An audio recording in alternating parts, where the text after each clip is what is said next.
Fox Sports. We are Fox Sports. We are Arizona. Last night at Chase Field, everything was working for the Diamondbacks. Randall Delgado threw his first career shutout, and the offense exploded. 6 runs in the first 3 innings. Martin Prado's bat red hot, batting cleanup for the first time this year. Tonight, Tyler Skaggs looks to use that big curveball to keep the Padres quiet. It's Game 2 from Chase Field, now on Fox Sports Arizona.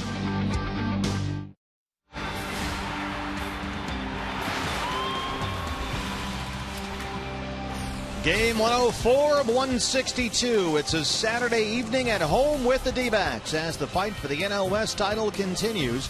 Last night, electric here at the ballpark. Randall Delgado with a 3-hit shutout. And tonight, the D-backs start another one of their promising young pitchers. It's the big lefty, Tyler Skaggs.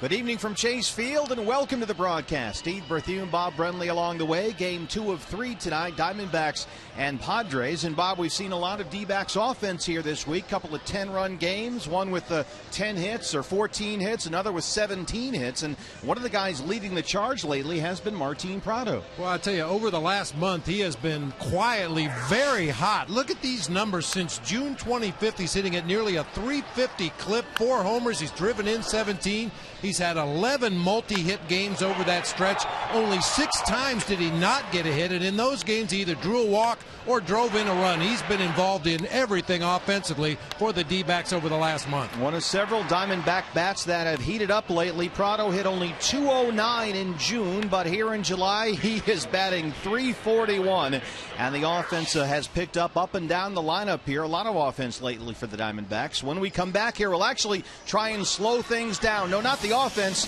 it's the Phantom Cam. Bob Brenly manning the Phantom Cam. He'll slow things down for you. We'll talk topspin and backspin when we come back. You're watching the Arizona Diamondbacks here on Fox Sports Arizona.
You've heard it said that one of the toughest things to do in sports is to take a round bat and a round ball and try to hit it square.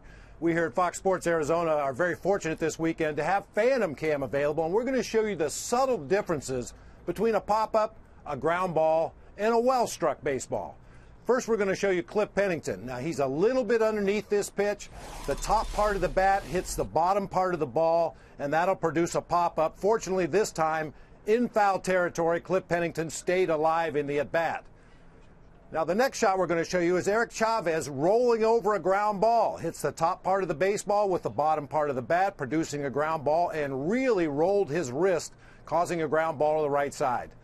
This is what we're looking for. Cody Ross catches a fastball down and in on the sweet spot of the bat, hits the round ball with the round bat squarely, and we love the result, a long home run to left field. Aaron Hill as well squared up some balls in the game last night, had 2 doubles. Aaron Hill, I want you to watch his top hand on this swing. Watch how his hand stays underneath the bat until well after the point of contact. Only then does the right wrist roll around. We've had a lot of fun with this Phantom Cam the last couple days. Hopefully you have too. The Diamondbacks have been squaring them up. Hopefully that'll continue tonight. Game 2, D-backs Padres coming up right after this.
Some ill-fitting, some fit like a glove, but certainly a big night here at Chase Field every year. This is Luchador Mass night at the ballpark. Padres and Diamondbacks, 2nd and 3 over the weekend. And, BB, it's a good look. Unisex, as we've seen, fits men and women. A little scary here at the ballpark tonight. Hopefully scary for the Padres. It's certainly an intimidating crowd here at Chase Field for the San Diego Padres. The D-backs have swept in 3 at Petco Park the last time they faced the Padres this year. That was June 14th through 16th, and trying to return the favor here this weekend against Bud Black's San Diego Padres. Padres have been dragging a little bit here. A 10-game and 10-day road trip. They are 12 under 500 at the bottom of the NL West, 9 games behind for the division lead. And this is the lineup tonight against the lefty Tyler Skaggs. A couple of changes for Bud Black in the lineup tonight. Everett Cabrera at the top. Chris Denorfia, D-backs killer in that 2 spot. Chase Headley in the 3-hole. Carlos Quentin, Jesus Guzman, Yonder Alonso in the middle. Jed Jerko, Nick Hundley, and right-hander Andrew Cashner doing the pitching tonight for the Padres. Seventh start of the season for Tyler Skaggs, the 22-year-old left-hander, a 2-2 record, an ERA just over 4.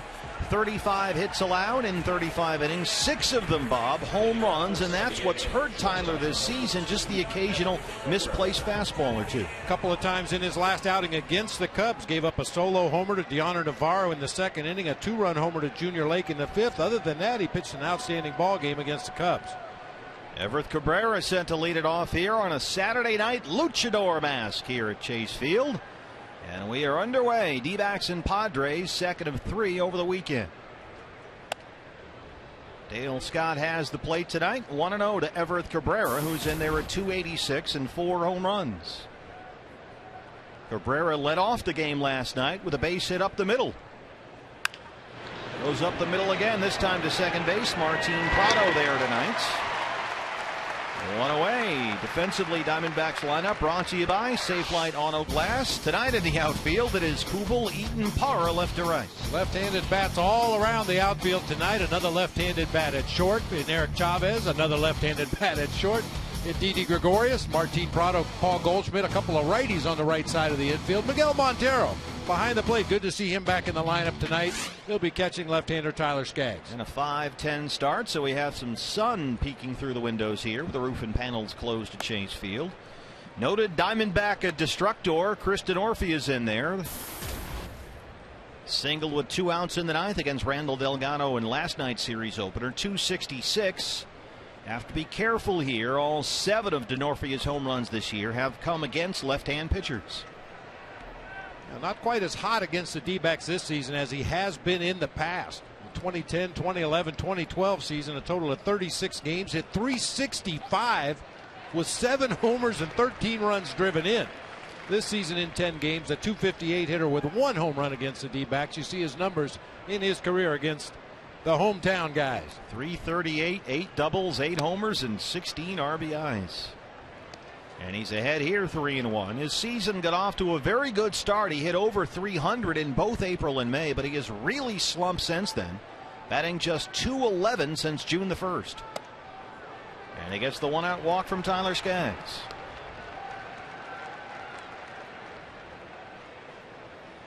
Now, we mentioned the home run balls that Tyler Skaggs has surrendered this year, and that is one thing. And good pitchers have been known to give up home runs. You just don't want to put runners on base ahead of the big guys that are capable of hitting the ball out of the ballpark.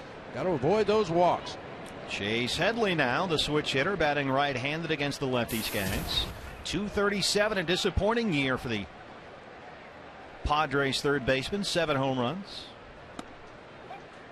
One of the Padres' 3 hits last night, a double in the 4th inning. He's hit safely in 4 straight games and 7 of his last 8. In fact, Headley has reached base safely now in 20 straight games dating back to July 3rd.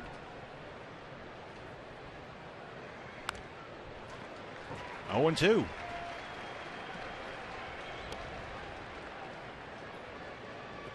Chase Headley's batting average was getting steadily worse every month this year, but that trend has finally reversed itself in July. He's hit almost .290 this month.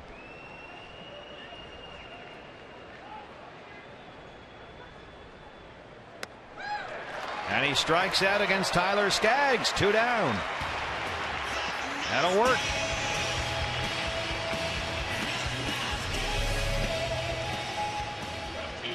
Oh, that's a nasty curveball. Man, that thing starts out up and away. Looks like it's going to be out of the strike zone. Almost looks like a pitch out coming out of his hand, but ends up down and in for a swinging strike 3. And we'll get the Phantom Cam on that, our special slow-mo camera we're using on Fox Sports Arizona all weekend long. 3,000 frames per second on the slow-mo. And we'll take a look at that big yacker in slow-mo over the course of the night. Here's Carlos Quentin. Padres wish they could slow it down a little bit. Quentin, the former Diamondback, at 274 and 13 home runs. He was 0 for 3 in last night's series opener. Kristen Orphy has 7 stolen bases this year. He's not yet been caught. High chopper up the line at third. Eric Chavez is there, but it's foul.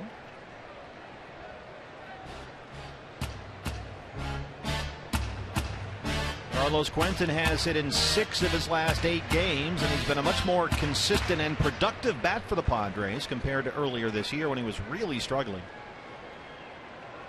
He's hit over 300 and slugged almost 550 since he missed 7 games in June with a bad left shoulder. Healthy and swinging the bat much better lately. In fact, it's the first time in almost, really, Bob, 2 years that he's been healthy. He's battled knee injuries and shoulder injuries, all kinds of stuff. Never really a durable player. He's spent as much time in the training room as he has on the field. He's a very effective, productive player when healthy. It just hasn't been often enough for the Padres.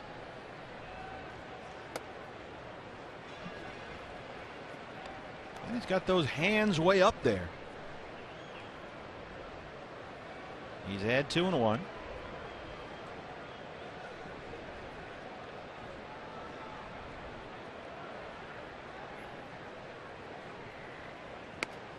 Ooh, dropped it in there, 2 and 2.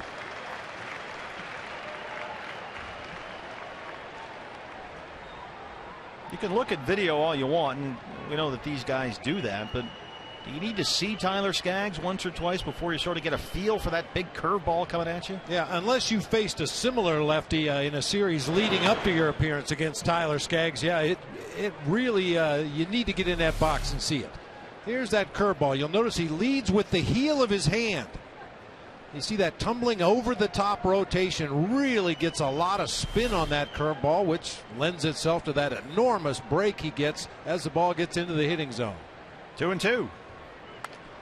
So if I'm the hitter and I'm looking at that area for the release point, do I sometimes look for more hand or more baseball and then guess what the pitch might be based on that? Yeah, I'm sure we'll see a fastball from Tyler Skaggs here at some point, and I would assume for a hitter, yeah, if you're looking in that little box above his left shoulder and he's throwing a fastball, you'll see more ball than hand.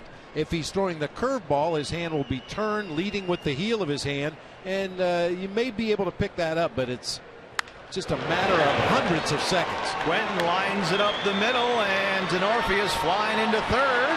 Adam Eaton has some problems picking it up there, and here comes the runner. Denorfia scores. Adam Eaton couldn't quite get the handle on it out there in left center, and it turns into a Padre run. Denorfia had third all the way, then the bobble allowed him to come on in. Oh, hit hard toward the gap in left center. Eaton gets over there with the sliding attempt and then has all kinds of issues just picking the baseball up. And to compound it, his throw back into the infield was on Didi Gregorius' right side, giving him no opportunity to turn and fire that ball home in an attempt to get Denorfia at the plate. They scored a double and an RBI, and it's a 1-0 Padre lead. A walk and a double now, so here's Jesus Guzman.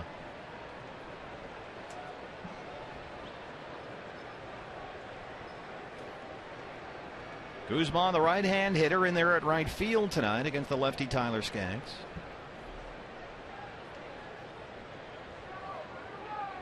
Will Venable got the start in right last night. On the ground is short. Didi Gregorius with a high sox and a long throw and a whole thing. He throws him out, but the Padres get a walk and a double. They score a run. It's 1-0 San Diego.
Diamondbacks. And Bob was frankly a little surprised they didn't give Adam an error on that bobble in left center. Yeah, I'm really surprised as well. You'll see here Adam looking up as he reaches down for the ball and came up empty. I don't think the Padres would have sent Chris Denorfia home had Eaton picked that ball up cleanly and gotten it back into Didi in a cutoff position. But it scored a double and an RBI for Carlos Quentin. It's a 1-0 Padres lead. And they are set to lead it off with Adam Eaton. This is the Diamondback lineup tonight. Adam Eaton, Gerardo Parra, Paul Goldschmidt at the top. A rare rough night for Goldie last night. Looking to bounce back here tonight. Eric Chavez, Martin Prado, and Jason Kubel in the middle. Miguel Montero, Didi Gregorius, and pitcher Tyler Skaggs at the bottom. Diamondbacks bench full of right-handers against this tough righty. Andrew Kashner, his 22nd appearance.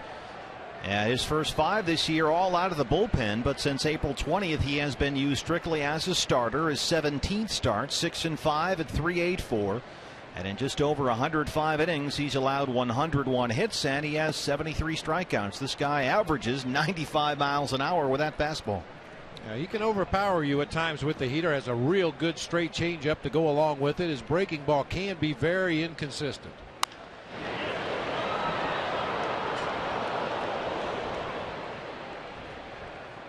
Yeah, the two-seamer, he's one of those guys, he throws his two-seamer at 94, so it doesn't get a lot of sink. It gets there rather quickly, but it has just a wiggle of movement at the end as opposed to his four-seamer that's very straight. Yeah, between the four-seam fastball and the changeup, he's throwing those two pitches almost 75% of the time. Adam Eaton, 225. He has 9 hits in 13 games since his return from the elbow injury. And he's already established himself as a presence at the top of this lineup in very limited duty so far. He's walked 7 times and he's scored 8 runs already. On base, it seemed the whole series against the Cubs.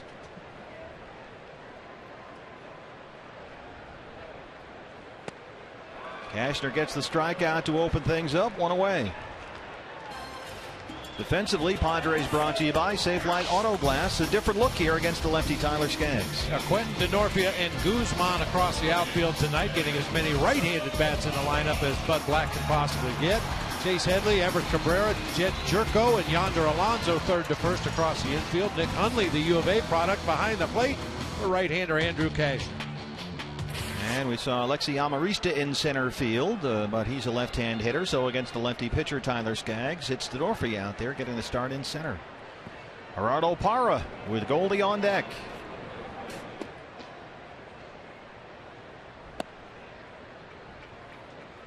Gerardo Parra, 272, 7 homers and 27 RBIs. He was 0 for 5 last night in the opener against the Padres, but still managed to score a run and make, well, really one of the best catches of the season, perhaps robbing Will Venable of a home run to end the 7th inning. He just leaped into that right field wall and somehow held on. It was a highlight last night at a game full of Diamondback highlights. Lifts that one down the line and left and out of play.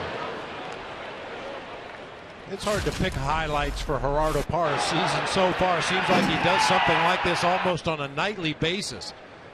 For sure extra bases, possibly a home run stolen away from Will Venable right there. And he got a standing ovation from the terrific crowd at Chase Field as he walked off after that half inning. Looks at a 2-1 pitch. He's ahead 3-1. But Gerardo still slumping at the plate somewhat lately, 4 for his last 49.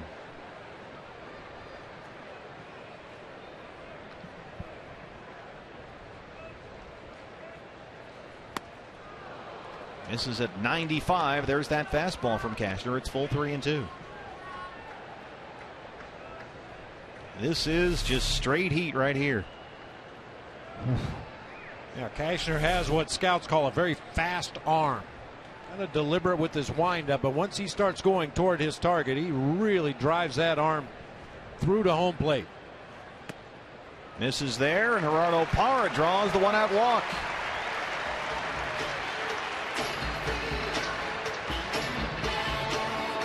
And that brings up Paul Goldschmidt. Goldie at .307 and 22 homers, 6 strikeouts in his last 3 games, and it's fair to say Interesting, a little visibly frustrated at times. He's a 1 for 12 over those last 3 games. We've seen Goldie Bob get a little animated out there. First time we've seen that really all year. And he's been so consistent with his approach. I think that's what has upset him the last couple of days. We've seen some check swings. We've seen him chase some pitches out of the zone, and that's something you just normally don't see from Paul Goldschmidt. And also a little helmet toss after a strikeout, or a little moment in the dugout here and there where he gets a little. He's just so steady all the time and locked in. It's interesting to see him react a little bit when he has a rare night and he doesn't hit. Interesting thing about Goldie's week here, it's not something where he hasn't been hitting the ball or even close to a long, prolonged stretch of slumping him. This little 3-game mini slump, if you want to call it that, follows a stretch during which Goldie has hit almost 350 over the last month. There goes Parra. And he's in there. Stolen base number 7 for Gerardo Parra, bringing the want.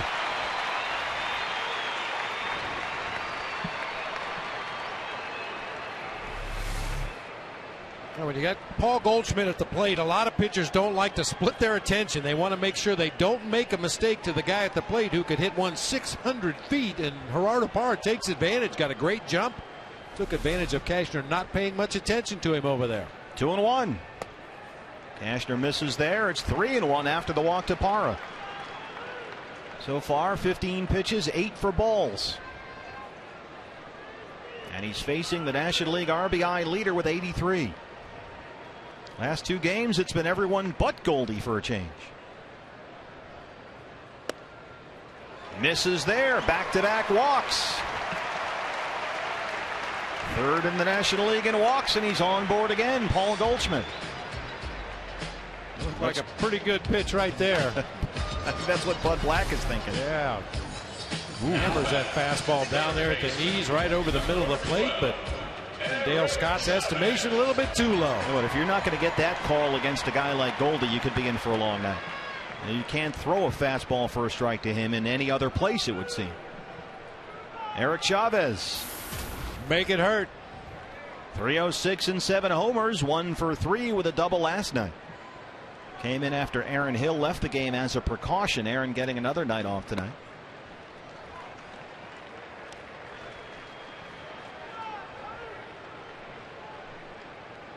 Eric 2 hits in each of the games against the Cubs on Tuesday and a Wednesday. He had 3 RBIs in that 10-4 Diamondbacks win Tuesday night.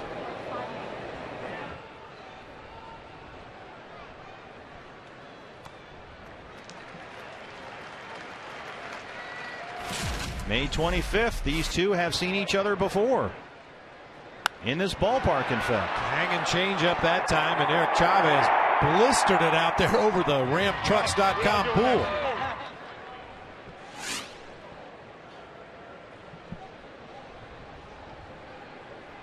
Two and 0. Well, Bob Cashner's really having trouble locating here. He's behind 3-0 after 2 straight walks. Yeah, with his fastball, that's his bread and butter pitch. He's going to use that more than anything else. He'll use the changeup occasionally when he's ahead in the count, looking for a strikeout. Occasionally when he's behind in the count, looking for soft contact. But he needs to locate that fastball to be effective. Parra on second, Goldie on first. The 3-0. Misses there. 3 straight walks by Andrew Cashner have loaded the bases with 1 out. He's walked 3 of the first 4 he's faced. To get to one of the hottest hitters in the Diamondbacks lineup. Darren Balsley, the pitching coach, taking his time on the walk out there to the mound, probably formulating his own thoughts as to what he's going to say to his right-hander to get him back into the strike zone. And this is the guy you want up right now, D-back Nation, Martin Prado, one of the hottest hitters in baseball right now. He was on base 4 times last night, including a pair of doubles. He's at 266 and 9 home runs. Prado is hit safely in 4 straight, and 6 of his last 7. 5 of those last 7 are multi-hit games.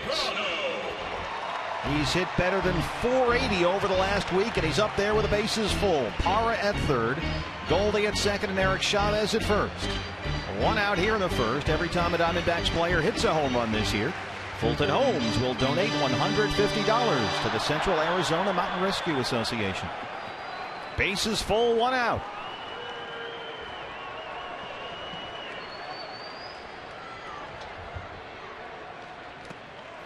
It's in the dirt, 1-0. Well, you said it, partner. This is the guy you want up right now if you're the Diamondbacks. Martin Prado, 7 for his last 15 with runners in scoring possession. 10 RBI. That'll play. Red hot on this homestand.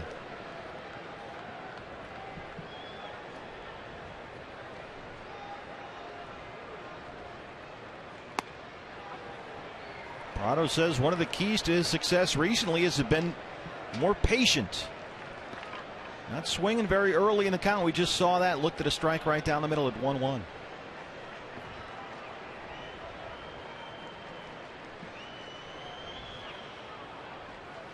Up the middle. Cabrera. They step on the bag to get the force. He turns the double play. And that ends the inning. A big threat goes for naught. We're through one. It's 1-0 Padres. When we come back, D. Huddy in the house. Daniel Hudson in uniform and in the booth with us. He joins us next.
And Daniel Hudson along the way. Thanks for stopping by. We got you for an inning or two here. Yeah, no problem. Glad to be up here.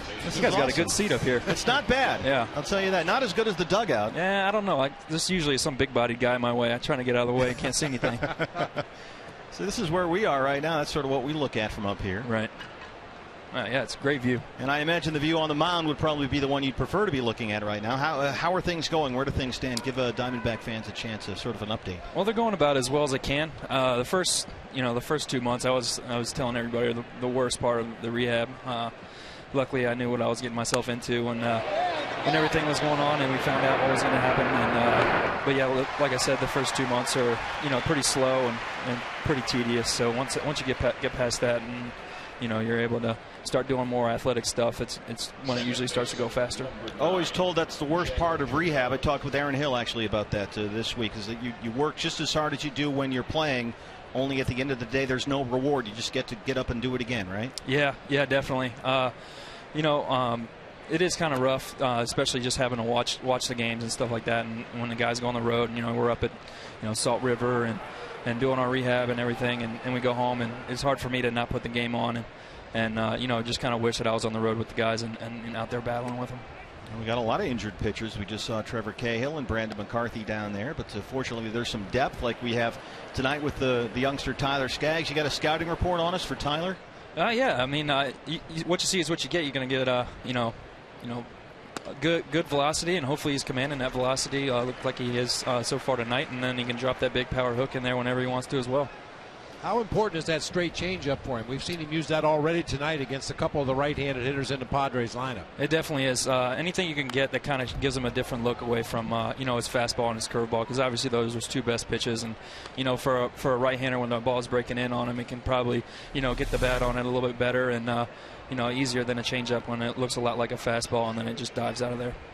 There it is on the Phantom Cam at 3,000 frames a second in super slow-mo. There's the strikeout of Jed Jerko, and a good start here for Tyler in the second. Huddy, let me ask you this. You got a guy like Tyler Skaggs, and I'm sure you guys all talk down there in the dugout between starts, but you got a guy with a big snapdragon curveball like that. Do you ever ask him, how do you hold that? How do you get so much revolution? How do you make it break so far? Yeah, sometimes. I don't know. For the most part, you're going to get a curveball like Tyler's got is kind of one in a million. You're not going to get too many curveballs like that. It reminds me a lot of watching Barry Zito pitch when he was back with Oakland. So, you're going to get a curveball that, when you're watching at home on TV, sometimes gets up and leaves the camera sometimes and comes down and drops in for a strike. So, obviously, I'm not going to be able to have that in my repertoire from where I throw from, so I don't even really ask him about it too much. 0-1 and Nick Hundley now. So what's it like going through this year as a member of this team and all the ups and downs? I mean, injury aside, you're as much a part of this team as you ever have been, that's for sure. It's been quite a ride. I know it's been a ride for us up here. What's it been like down there? Yeah, at times, obviously, it can get pretty down in the dugout down there, especially when we're going bad. And, you look up on the scoreboard and see LA doing as well as they are and kind of lose grip on where we are in the standings there over the last couple of weeks. But at the same time, we still got 60-some-odd games left or whatever, how many we have left. And we got a long ways to go and about 2 months left, so we can hopefully make a run and get in front of those guys again. How we just saw Randall Delgado. Were you here for that last night? I was. That was a lot of fun to watch. He was special last night. We'll take another look at that Tyler Skaggs curveball, Daniel, and just watch his arm after release. Watch all the strain and stress on this pitching arm after he lets the ball go.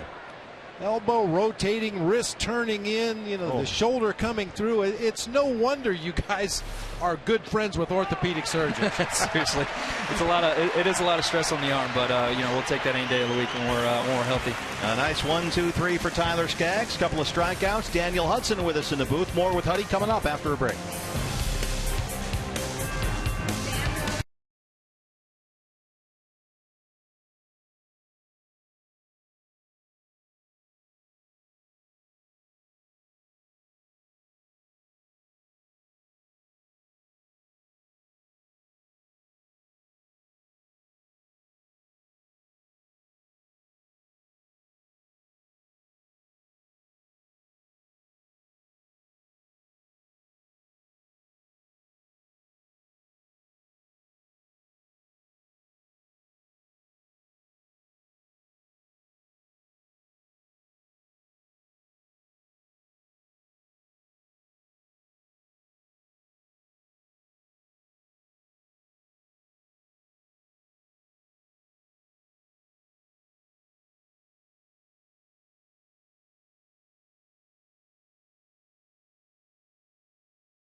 Bottom second here. Steve Berthune, Bob Brenly, and Daniel Hudson along the way. Huddy up with us in the booth for a couple of innings here. As We talked to him about the Diamondbacks, about his medical process, and all things Arizona Diamondback here in the middle of a pennant race. This is exciting stuff, a half game back. It is fun. It's a lot of fun, especially during the summer, and you get everybody out here on a weekend, and the good crowds out here, and hopefully we can put up a crooked number in here and get these guys excited. I mean, you play every team in your division this year 19 times. I mean, that really seems to fuel the pennant race here. Yeah, it definitely does, especially towards the end. When we get down in September, when it seems like we play the Dodgers, or it's going to seem like we play them 6 times in 10 games, once here, once there, so it's going to get really interesting down the stretch. What was your take on the brawl? Where were you for that? I was back home. I was watching it on TV when everything was going on. Buckley start barking at the TV? No, I think I did. He was looking at me like, "What are you doing?" No, but it was obviously a lot of emotions during a game during the season, and especially you get a team you're going to face 19 times, like you said. You're going to have some emotions sometimes when guys feel like they're getting hit on purpose. Now, do guys sort of quietly, after things calm down, do they look at the video and sort of critique each other's roles and those types of things? Is there any? Honestly, I've never been a part of one, so I couldn't tell you. But, well, you're a peacemaker by nature. Yeah, definitely. I would have been in there breaking everything up. You and Hinsky. Jason Kubel flies out, and now back after 4 days here is Miguel Montero. And it's been interesting, Dan, to watch Miggy go through what he's gone through this year. And, of course, he always talks about how handling the pitchers and the pitching staff and all of that is, for him, 80% or so of the game, and the hitting is the other 20%. But it's been tough for Miggy this year, hasn't it? Yeah, it definitely has. And you can tell just by watching him sometimes. He gets so frustrated because, obviously he's not putting up the numbers that he has in his career. We all know in the dugout what kind of player he is and what kind of leader he is. And we all know that he's going to pick it up here. He put a nice swing on that one, drives it to deep left center field, and that ball is gone. All right, Daniel Hudson, you're not going anywhere. Right. Hey, I'll take watching the game up here and watching that swing. His 9th of the year. It's Miggy time, and it's tied up. That's a Fulton home run. Another $150 goes to Central Arizona Mountain Rescue. Okay, Huddy, let's play analyst here. Give us some thoughts on the swing. And that's when Miggy's going well. You guys talk about it all the time, but when he's going opposite field like that and hitting balls in the left center field gap and hitting the ball over the chase sign over there in left field, that's when he's going good. Well, you think he liked that 4 days off? He might have, obviously. Might have to go see his acupuncturist after this. How about that, BB? Nice. BB, you've talked about that all the time. You've said that. I can count on 2 hands the number of times you've said that. When he's swinging the ball nice and easy, taking it the other way, right? That's when he looks the best. Yeah, it seems like he keeps his head on the ball a lot longer. He lets the ball get a little deeper into the hitting zone before pulling the trigger, as opposed to when he tries to hit him out of the, on the out-of-town scoreboard out there in right field.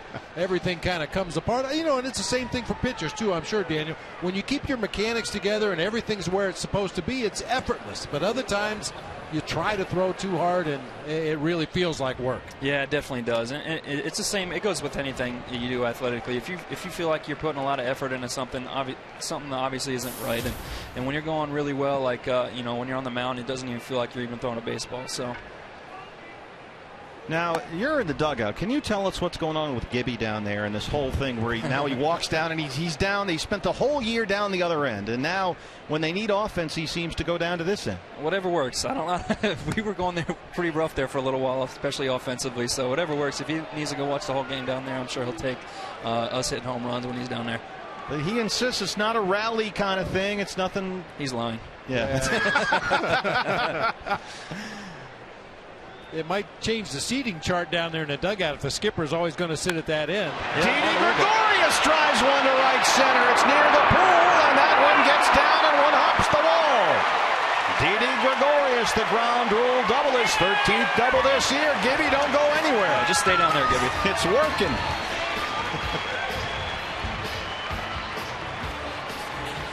Well, we've started to see some signs the last couple of ball games of what this offense can be when everybody's clicking. Didi gets a breaking ball hanging out there over the outer part of the plate. Barreled up. Oh, thing of beauty. That really is. Look, that has nothing to do with the fact I'm standing here. Nothing at all. Here's Tyler Skaggs. Just watch the game, guys. Now, what happens in the dugout? We see shots of you guys all the time in the dugout when the starting pitcher that day is batting. And there seems to be a lot of snickering, a lot of jokes. What's going on down there while you're watching the starting pitcher hit? Well, obviously, I think a lot of people know about our little game that we play.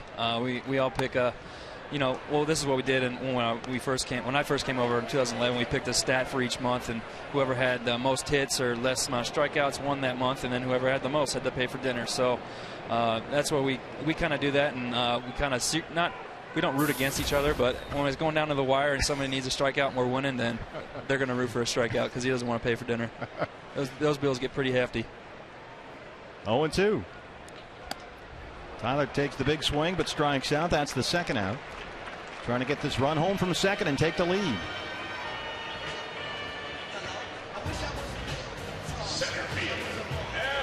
So Didi's at second, 2 down. Top of the order, Adam Eaton. He struck out his first time. Yeah, we talked about Miggy being back in the lineup. Great to see him back after he hit that home run to left center field. But talking from your experience, do you like having an everyday catcher? I mean, some pitchers it doesn't matter as long as the guy's catching the ball, hanging fingers, you can shake to get whatever sign you want. But other pitchers like that familiarity with the catcher. Obviously, I mean, the more catcher catches you, the more you guys can get on the same page, and you can really. When Mickey catches me for a string of 10 starts, he knows what I want to do in every situation, and I don't even have to shake him off one time. So everybody likes to have that familiarity with their catcher, but obviously we have Will back there doing a great job as well, and everybody's on the same page. We go through meetings with advanced meetings before each series, and talk about how to attack each hitter. So everybody's on the same page in that aspect. But like you said, once you get rolling with the catcher, it's hard not to want him back there every single time. It's almost like having an assistant pitching coach because he knows your stuff. He knows what it's supposed to look like when it's going good. And if the slider flattens out a little bit or you don't have the same kind of movement on your fastball, he's the first guy to know. Yeah, definitely. He can definitely see. Obviously, he's got one of the best views in the house of our mechanics. And, sometimes he can come out there and kind of tell us to calm down a little bit and try to get on top of the ball or whatever it may be. Shallow left. Cabrera waves off Carlos Quentin, but the Diamondbacks tied up. Miguel Montero, his 9th home run of the year. Makes it a 1-1 ball game through 2. More with Daniel Hudson coming up.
Inning, and with us for another half inning here is the Diamondbacks' Daniel Hudson, who's done a great job so far as the analyst. You've got us 1 run already. Yeah, I'll have to watch the rest of the game up here. They might not let me back in the dugout. We'll create a space for you up here.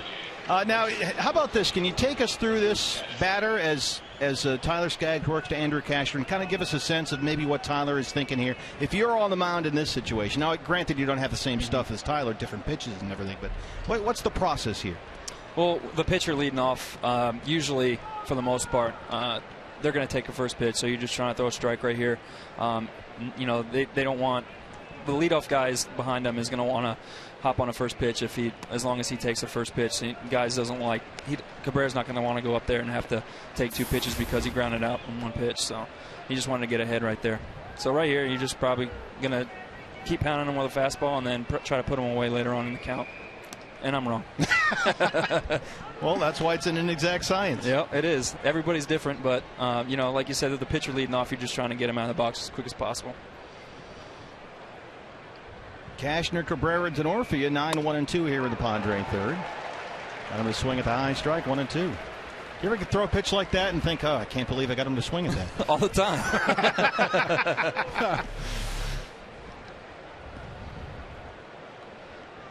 He's just sitting on fastball right there trying to get the head out. So. Oh, my. Ooh, Dale Scott. And that's a pitch right there. You're thinking, how did he not swing at that? How did he not call that a strike? It all evens out, right? Yeah, it all evens out. I mean, that big curveball's tough to hit. It's tough for an umpire to call it as well. There it is. 4th strikeout and 3rd in a row for Tyler Skaggs. One away here in the 3rd. Okay, so you've just struck out the pitcher now. You take your sort of deep breath and move on. You're supposed to do that. But now, here comes the top of the order. What are you thinking with a guy like Cabrera? Well, Cabrera is a pretty aggressive leadoff hitter, especially for a leadoff hitter. He's going to try to put the bat on the ball on the ground and use his speed. But, you know, Cashner saw 5 pitches, so I'm thinking I'm going to try to throw a well-located fastball here, see if he'll get himself out. Bunted it for a strike. He grounded out to second his first time up. What's it like to face a guy like this? Because he's become one of my favorite players to watch in this division. He's 26 years old. He's become a real impact player at shortstop for these guys. But he's got it seems like he'd be kind of a pain in the neck to face. Oh, definitely. And you know, these guys that have you know, level swing pass, and they're not ever trying to do too much unless they're ahead in the count. They're the toughest for me to get out. So, like I said, I'm just trying to throw a well-located pitch and see if he'll get ground out somewhere, maybe even pop out. A level swing path. What's that? It's just, like I said, he's not trying to do too much up there. He's a leadoff hitter. He's going to try to, you know, hit a line drive, hit it hard somewhere, and use his speed to get on base. But then again, if he's ahead in the count, he's got the power to be able to turn on one and hit one out of here. So. Okay, you're ahead now, 0-2. I'll probably give myself, you know, 1 put away pitch right here. But then again, I don't want to throw too many pitches to him, so I'm going to. Yeah, that was close right there, but. I'm going to try to give myself maybe 1 or 2 pitches to try to put him away. After that, I'm going to try to let him hit a ball on the ground and get himself out. I don't want this guy in the box too long.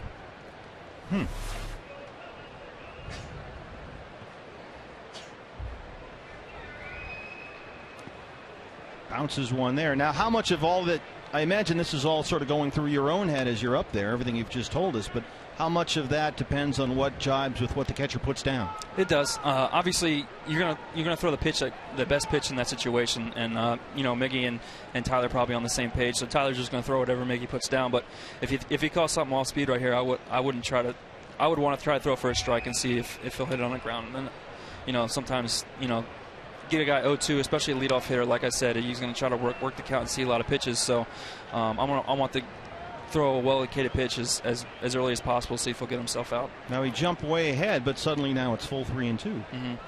And like I said, that's you know, I would have given myself, you know, 1 or 2 pitches to try to put him away, but you know, Didi Gregorius like that.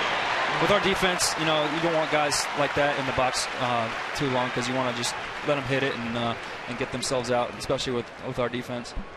That has to be a very reassuring feeling for a pitcher on this Diamondback staff to turn around and look at the defense behind him. These guys, and it doesn't matter who it is, whether it's Didi or Cliff Pennington earlier in the season, Josh Wilson, Chavez, Prado, right down the line. These guys making all the plays. Yeah, definitely. It's good, especially if you can get a lot of ground outs or something like that, and really let those guys, you know, do what they do best, and that's pick it and throw it. Here's Chris Denorfia. Walked and scored his first time.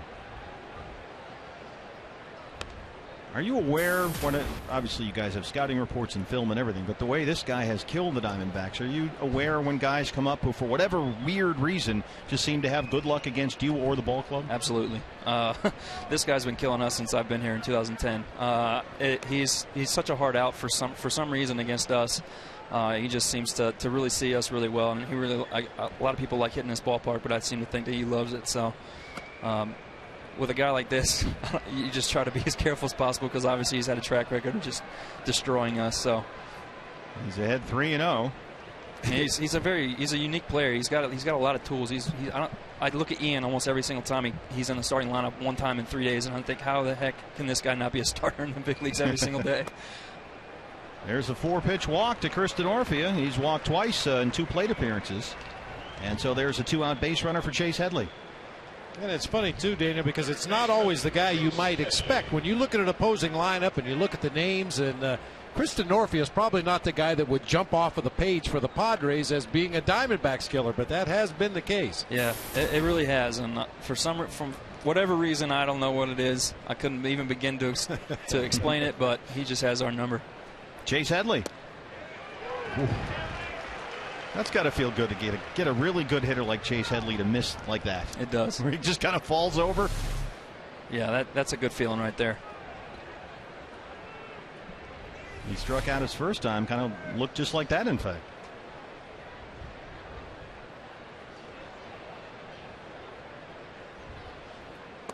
You mentioned guys love to hit in this ballpark. It's known around baseball as one of the best hitters parks in the game. How does that change things for you out there? Obviously, I'm more of a fly ball pitcher, so being at Chase Field, I got to keep the ball down as much as possible, and try to get as many ground balls as possible. But for some reason, guys with our batters, I think that's what it is, and the atmosphere, the thin air. I think we're like second highest elevation behind Coors Field, yeah. Yep. So the ball just seems to jump, especially in the gaps. When guys are really lifting the ball, if you kind of get the sense that it's only a matter of time before one of these is going to leave the yard. Tyler Skaggs ahead 1-2. 2 outs to Denorfia at first. And that's something, Daniel, we see all the time. It's amazing how often Diamondback pitchers throw over to first. Yeah, we work on it a lot. Obviously, it can get kind of tedious and seem like, why are they still throwing? But it really does keep those guys honest over there, and we try to do that as much as possible. It hit him. That looked like just got away from him. Yeah, breaking ball just, we talk about that back foot breaking ball. That time the breaking ball actually hit him in the back foot. Then I wanted to ask you, coming out of college, how much have you changed as a pitcher since you left college? I seem to think that I'm kind of the same. I think I've added a few ticks on my miles per hour and how hard I throw, but at the same time, I feel like I'm the same guy that I was in college. I'm going to throw a lot of fastballs and try to get guys out with my changeup. Old Dominion. That baseball powerhouse. I wouldn't say that. Verlander's an Old Dominion guy, right? He is. Yeah, he is. He was there a couple years before I was. How'd you end up there? It's just it was a local school. I grew up 15 minutes from there in Virginia Beach, and we kind of I was on the same showcase team as Justin Upton, and we got a lot of scouts and colleges that were there and at all of our games, and we just kind of got to talking to the coaching staff there. They had a new staff there right before I got there, and kind of just fell in love with their type of baseball that I like to play, and I got the opportunity to pitch on the weekend as a freshman, where if I would have went to a bigger school I might not have had an opportunity, and who knows what had happened from there. So I really got the opportunity to kind of prove myself and show what I can do. There's a real hierarchy there. There's the Friday night starter, that's the number one guy, right? And then there's a sort of a weekend spot, because they play a series every weekend, right? Yeah, they usually play my freshman year we played 4 games a week. It was usually Tuesday or Wednesday, and then Friday, Saturday, Sunday, and then they kind of condense the schedule a little bit, so sometimes you're playing 5 times a week. But on the weekends, that's kind of the guys that you go out there because you have to win those weekend series against your division rivals or your conference rivals, and you want to throw your best guys against those guys. Well, Daniel, Tyler's really struggling to find it here. He's falling behind 3-0. Yeah, everybody, all pitchers go through this usually, unless you're like Randall last night, where you just kind of cruise the whole game. You're going to get in a spot sometimes where you need to kind of find a pitch that kind of gets you back on track, and I think that's what he needs to do right here. Just try to locate a really good fastball right here, and then get back to work. Denorfia at second, Headley at first. 3-0 to Carlos Quentin. Base is full. 2 walks and a hit batter, all with 2 outs, and here comes Charles Nagy. What is Charles Nagy like when he comes out to the mound? I don't know. if you know him personally, he's kind of a way more laid back guy than a lot of coaches that I've had, pitching coaches, coming up through the minor leagues and everything. He just kind of go out there and try to calm you down, and he doesn't really talk about much mechanically out there on the mound. He might say one or two keys try to focus on, but he's just going to try to calm you down and tell you to get a ground ball right here. He is super low keys. Oh, it almost seems like he's kind of smiling out there. Yeah, every time he used to come to the mound, he would come up there, and I would just smile at him because he's got this almost smirk on his face sometimes. Or he's just, I don't know, it's pretty funny. He's such a good guy to have back there as a pitching coach. He does have a very calming presence about him. He really does, and that's good. You you just kind of walk the bases loaded, hit a guy with 2 outs, so he's going to kind of try to go out there and calm Tyler down and see if he can get him back on track here. Now, what would be the plan for Guzman? He's a completely different hitter facing a lefty. He's going to try to hit the ball to the ballpark, I think, with a left-hander on the mound. I think he sees those guys a lot better. So we're going to try to hopefully locate some good pitches and let him hit the ball at somebody right here. Jesus Guzman grounded to short to end the first, his first time up. He is 6 for his last 16, but you have to be careful here. That includes 2 home runs. He's got 7 RBIs in his last 8 games. Now he's fallen behind 2-0. Now, is this the point of the count, Daniel, where all right, I'm going to have to throw him a strike right here? Yeah, he knows that too, which is he's got all the leverage right here. So you really need to try to, do your best to locate a really good fastball. This there gets away from Miggy, but everyone stays put. And now Tyler's behind 3-0. And sometimes it's tough for, especially a guy like Tyler. He's a young guy. And it's kind of tough sometimes to really take a step back and stop letting things snowball.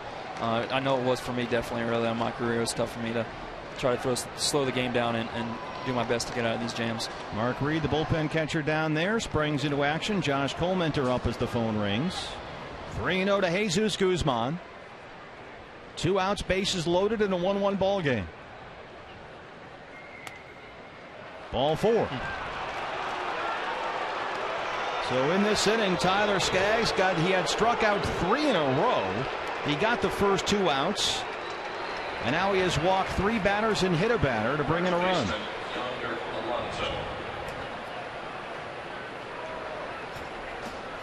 As a pitcher, Daniel, and obviously Tyler's struggling to find the strike zone right now. He knows that Josh Colementer's warming up in the bullpen. His shortstop comes in, the catcher comes out. Yeah, everybody can hear it in the ballpark. But, how much does this get into your mind now? You're struggling. There's a pitcher up in the bullpen. How do you focus on that next pitch? I think he's doing a good job right here. He's going to try to get back in the full windup. I was wonder why he didn't maybe go to that a little bit sooner. But he's thrown, I think he said 27 pitches this inning. It really is hard sometimes to just sit there and focus. Because you throw 27 pitches, you're going to be tired at the end of an inning. So it's really hard to get going again. There's a strike to Yonder Alonso. Alonso flied out his first time up. Tyler Skaggs at a mess here. A strikeout and a ground ball to open the inning. Then a walk, a hit batter, and 2 more walks has made it a 2-1 ball game. Sometimes maybe head 0-2. Maybe getting in there with the lefties up there now, you might be able to really focus, because he knows he's got to get that ball down and away to a left-hander and get extended on that fastball. So maybe, hopefully, that could get him back on track right here. Faced a bunch of right-handers in a row. 0-2. Hard to first. That is down the right field line. Headley will score. Here comes Carlos Quentin. He will score. Parra digs it out of the corner and right. They wave Guzman. Here's the throw. It's not in time. And it's a 3-run double for Yonder Alonso. And it's a 5-1 Padres lead. He got the first 2 in this inning, then walked 3 and hit a batter before the double. Yeah, just didn't quite get that curveball where he wanted to right there.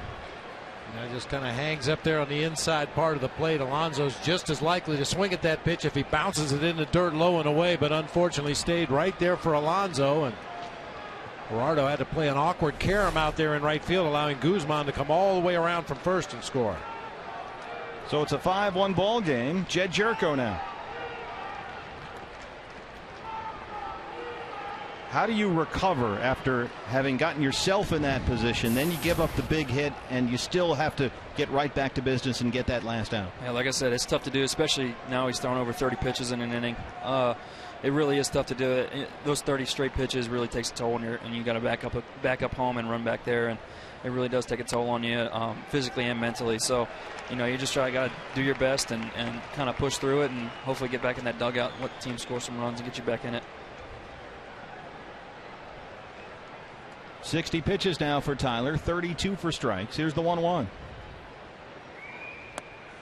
Adam way out in front, 1-2. Well, one thing we know for sure, Daniel, even trailing by 4 runs now in the ballgame, there's no quitting that team. That's one thing that's been amazing, the resiliency of the ball club this year, even when they fall behind early. It really is. I love watching this team play. It's fun to watch, especially late in the game, and guys bring their closers in and there's still no quit. Even if we're down 2-3 runs in the 9th inning, we're going to try to fight back and get those at least a tying run on base or to the plate. They have a remarkable capacity to score runs in the 7th, the 8th, and the 9th innings. It really, it's been a lot of fun to watch. It's actually been a little frustrating to watch sometimes because you're just like, why can't we score in the first 5? But like I said, there is no fight. We always fight to the end on this team, and it's a lot of fun to watch. How much of that comes from Gibby? A lot of it. He really kind of instilled that that never give up kind of mentality in us. As soon as he took the helm, even in 2010 when he was interim, when I got traded over here, you could really kind of feel that, sense that about him in the dugout, that he's fighting to the last strike, and it really rubs off on us. 2-2 to Jed Jerko. He struck out his first time. Alonso on second, 4 runs in the inning. And there's the strikeout. Daniel Hudson, great job. Thanks very much. Thanks for having me, man. Appreciate it. Thanks, guys. Best of luck with everything. Thanks a lot. I appreciate it. CenturyLink Eurolink to what's next. More Diamondback offense. Gerardo Parra, Paul Goldschmidt, and Eric Chavez.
Papa John's for providing a lot of great pizza for the broadcast crew last night. That's our truck down there out back, and as you can see, the pizza BB went fast. That was my order. Yeah. That's a nightly thing. And remember that when the D-backs win, you win at Papa John's. A lot of good snacks down there. Here's Jody. Thumbs up. Absolutely. Big thanks to our friends and partners at Papa John's for that one. Diamondbacks have some work to do here. Padres with 5 runs on only 2 hits. They got 4 runs in that inning. Only 1 hit as Tyler Skaggs walked 3 and hit a banner before the big double by Yonder Alonso. So Parra, Goldschmidt, Chavez 2, 3, and 4 in the Arizona third. And suddenly Andrew Kashner has a 5-1 lead, but BB, the last time we saw him, he was struggling as well, so this thing can turn rather quickly. Yeah, I mean, 7 walks, a hit batter already, and we're just in the bottom half of the third inning combined between the two pitchers.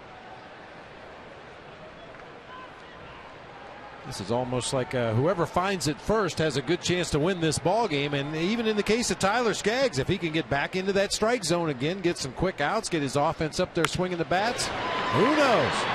Jed Jerko at second. One away here in the third. Tough inning certainly for Tyler Skaggs. That's a hard lesson for young pitchers to learn, and I've talked to a lot of pitching coaches over the years, and usually the best piece of advice that they give a pitcher in that situation is don't worry about the pitches you've already thrown. You can't bring any of those back. You can't change any of the base on balls or the hit by pitch. All you can do is worry about this next pitch. The next pitch is the most important pitch of the ball game, and if you can somehow get that attitude going, usually you can get your feet back underneath you again and pitch effectively deeper into the ball game.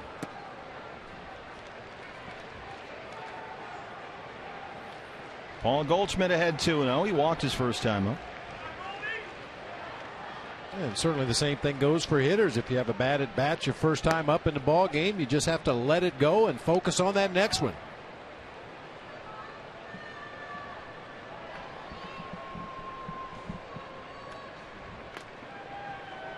Two and one.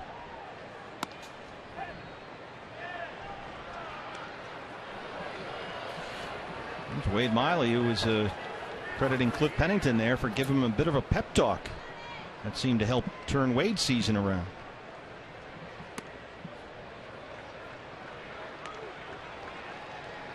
3-2 to Goldie.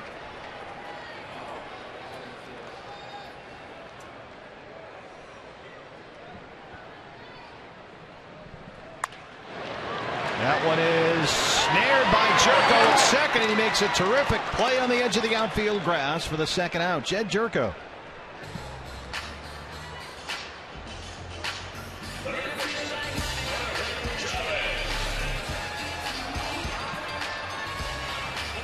Looked like that one might sneak through the right side, but Jerko with a little bit of a slide tosses from his knees for the out at first base.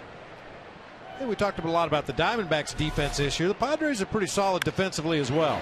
One more time, Jed Jerko will record all three outs in the inning. We are through three. Diamondbacks trail the Padres 5-1.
At the same time, I was feeling good. I mean, body felt good, and my legs feel good. So that's the key. As long as your body feels good, you'll be good. But obviously, you know, I was fine until I got a day off. When I got the day off, that's when I got hurt. So it's kind of awkward, but that's what it is. But you know, as a catcher, you just got to be mentally tough.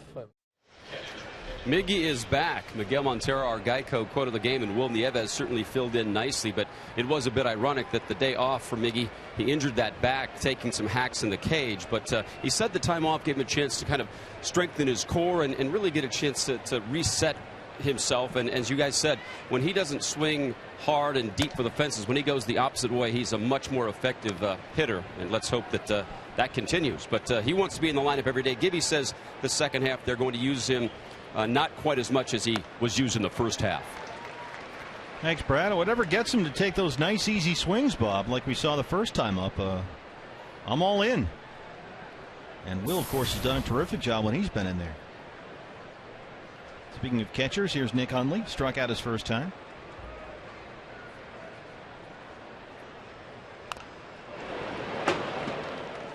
Many thanks to Daniel Hudson for joining us up here in the booth. That was terrific. Yeah, Huddy's good. He's solid. He's solid people. I didn't get a chance to ask him about his hitting. You know, he was all conference as a first baseman one year at Old Dominion. We're kidding. Yeah. He's famous on the Twitter. I know you're not big on the Twitter, but his dog has his own Twitter account, Is Buckley that Hudson. right? Yeah. And he often, Buckley will often tweet, which is interesting because he doesn't really have thumbs. Yeah. Very talented dog. Yeah, sure. 1 and 2. It's another reason, Bob, to get on the Twitter.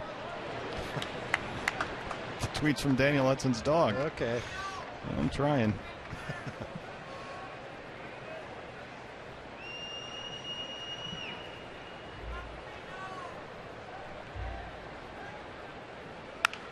Hard to short. Didi Gregorius backing up from the edge of the outfield grass.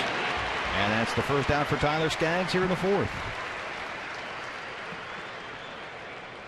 Good opportunity for Tyler, as I mentioned, to get his legs back underneath him this inning, facing the 8, 9, and 1 hitters in this Padres lineup. That's kind of what you like to see. After you've had a rocky, tough inning, you'd like to have a real quick one the next inning. Get back out there, get 3 quick outs, as I mentioned, get your team back in that dugout.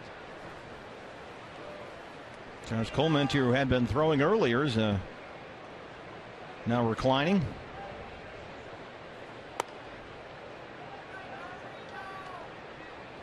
Ever play that game cornhole? Oh, yeah. Toss yeah, the things? Well, sure. Josh Colemanter's great at that. Like, really seriously great at it. And so my wife Cindy was out here the other day playing cornhole with Josh Colemanter for a segment coming up on the 10th inning. Fox Sports Arizona. Yeah, working in Chicago for the last 8 years. That's it's like the national sport there. Well, you can do it and not spill your beer. Yeah. Your old style. Any sport you can play with a beer in one hand and the game piece in the other is popular in Chicago. 2-1. You see Cashner showing bunt. No surprise, he has 4 bunt base hits this year.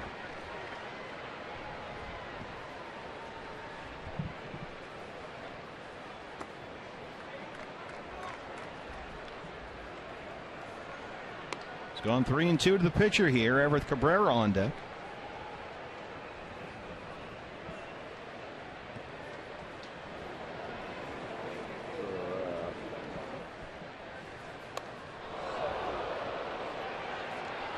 There's the walk. Cashner can hustle up to first, but Miguel Montero's got it under control. And that's the 5th walk issued by Tyler Skaggs.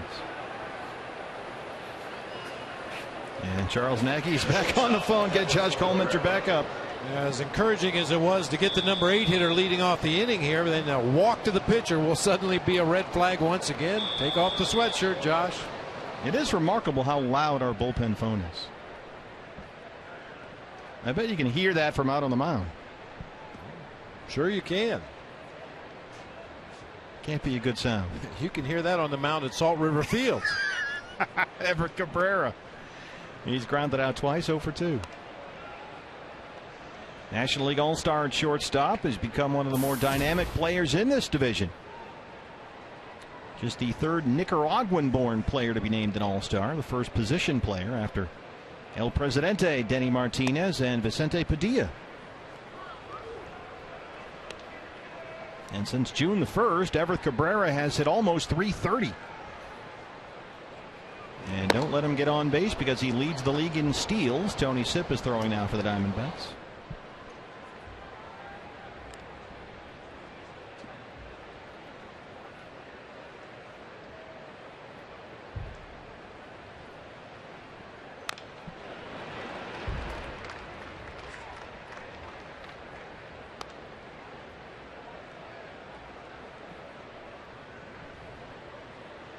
Everett Cabrera, a switch hitter who is much better from the right-hand side of the plate. And that's by more than 100 points. Cabrera 365 as a righty. High chopper to short. Didi is there. Prado. They can't turn it. Cabrera's too fast.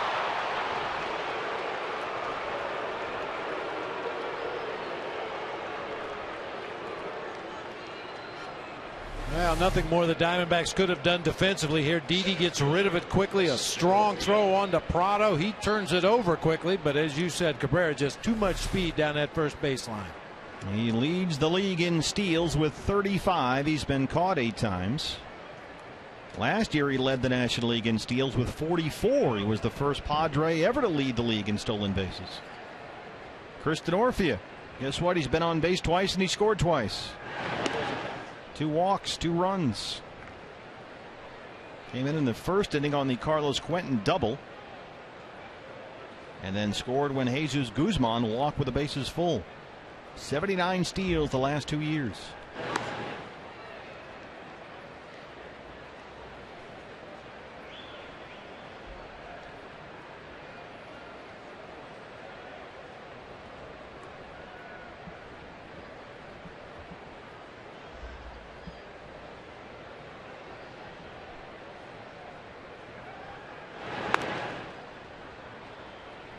The 5 walks already in 3 2/3 today for Tyler Skaggs. Ties his career high. The other time he walked 5 was in his major league debut last August against the Marlins. Cabrera takes off. Miggy throws from his knees, but Everett Cabrera is in there with a stolen base. That's his 36th on the season to lead the National League.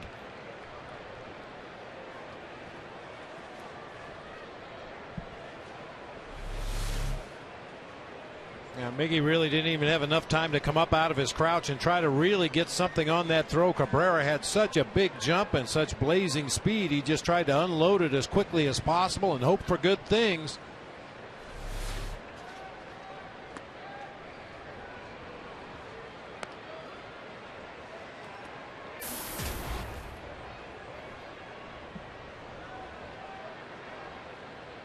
Well, Tyler Skaggs had walked 10 batters in 35 innings this year.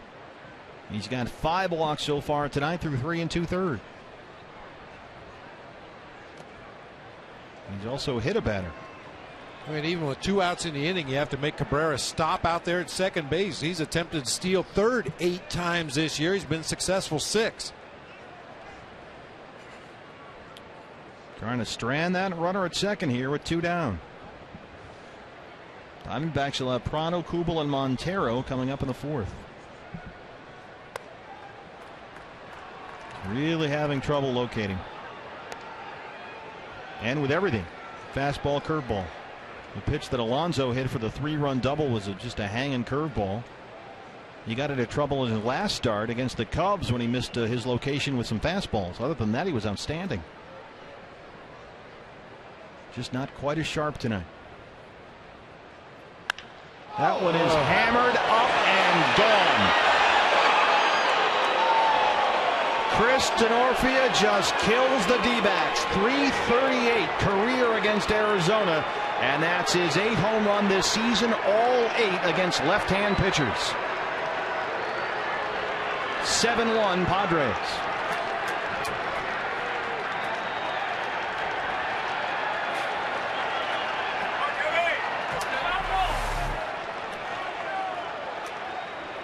On a tee for Chris Denorfia. That's what happens when you fall behind in the count to a major league hitter. Allow him to be even more aggressive than normal. I mean, Chris Denorfia is not a home run hitter, but you put him in those kind of counts where he can guess fastball and get that bat started early. That's what happens. That ends Tyler Skaggs' night. Chris Denorfia kills the D-backs. He's been up 3 times tonight. He has scored 3 runs. It's 7-1. We'll take a break. Here comes Tony Sipp.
by Ram Trucks, proud partner of the Arizona Diamondbacks. And by Gila River, another proud partner of the Arizona Diamondbacks. State Capitol, 7-1 Padres now. Might have to build a Chris Denorfia statue out there the way he's going. He's walked twice and homered, scored 3 runs. It's 7-1 Padres, and here is Tony Sipp to work to Chase Headley. Tony Sipp appeared in the first 2 games of the D-back series against the Cubs. Faced one batter on Monday. That was the lefty Anthony Rizzo. He walked Rizzo. And he faces Headley, the switch hitter here, and he drives the first pitch he sees. Out of here. Chase Headley's 8th home run. Back-to-back shots for the Padres. They lead it 8-1.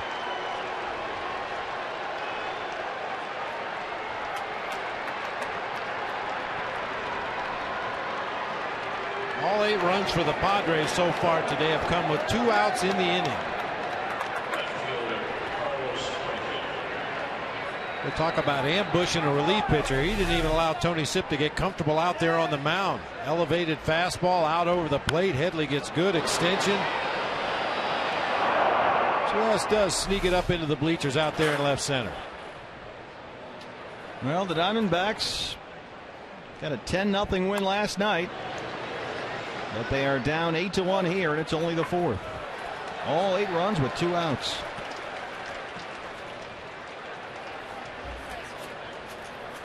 Quentin doubled in the first with 2 outs. When Tyler Skaggs ran into trouble in the 3rd, he got the first 2 guys in that inning on a strikeout and a ground ball. That was followed by 3 walks, a hit batter, and a 3-run double. The home run to Denorfia with 2 outs. Now the home run by Headley. Here's Carlos Quentin.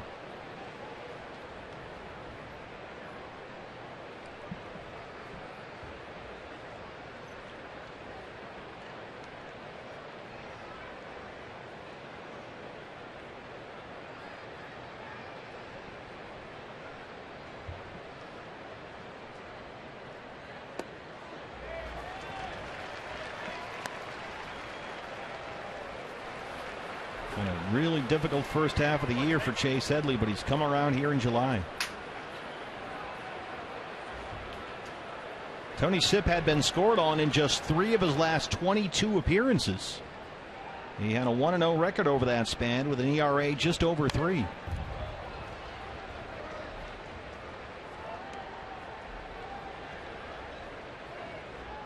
He got the 9th inning in Tuesday's win over Chicago, and in that appearance he gave up a home run. That was to Junior Lake. And now he gives up a home run to the first batter he faces tonight, Chase Headley.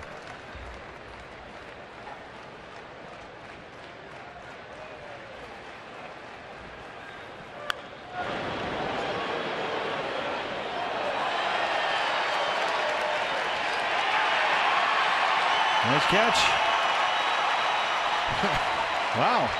Down 8-1. He's a little angry. Doesn't want the souvenir. Yeah, fortunately, Didi was paying attention. Nice grab on that hooking line drive by a fan, but then he fires it back on the field.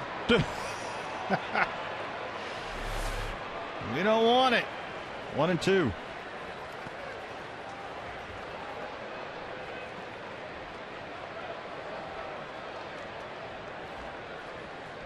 Didi had some fun with that one. I bet that's a first for him. Well, probably so. You don't expect relay throws from the fans.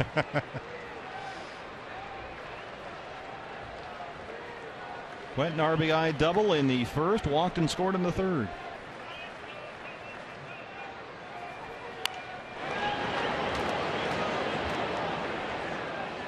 Let's check out the angle from Didi's perspective here. There's the foul ball. The fan goes right back to him. He's got it.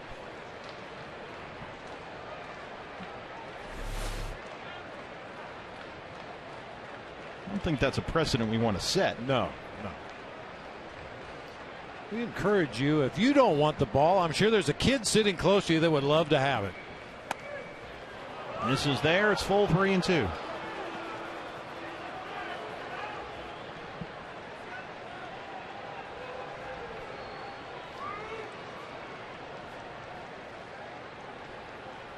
This is something you rarely see from Carlos Quentin. Patience? Yeah, long at bat, a lot of pitches. There'll be at least one more. This is a guy that swings at the first pitch 46% of the time, usually gets his at bat over with 2 or 3 pitches, but really grinding one out here. Well, he hit under 240 in April. He slogged through a terrible month of May, during which he hit only 191. He was fighting through some nagging knee issues, but he's really bounced back. He's batting over 320 since June the 1st.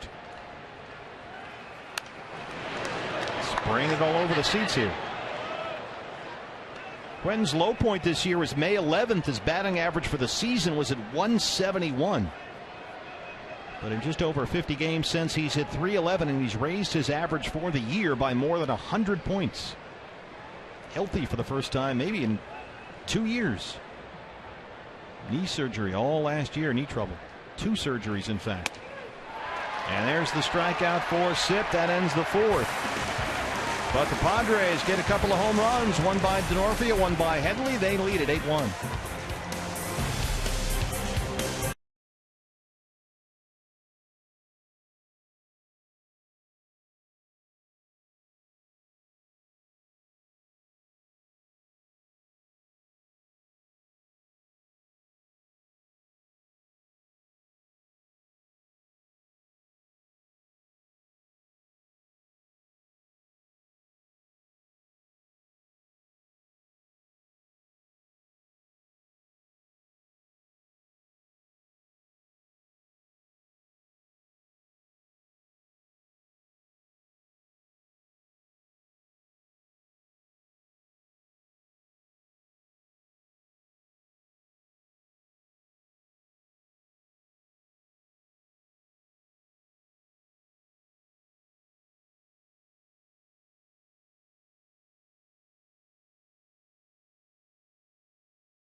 Lead the Diamondbacks 8-1.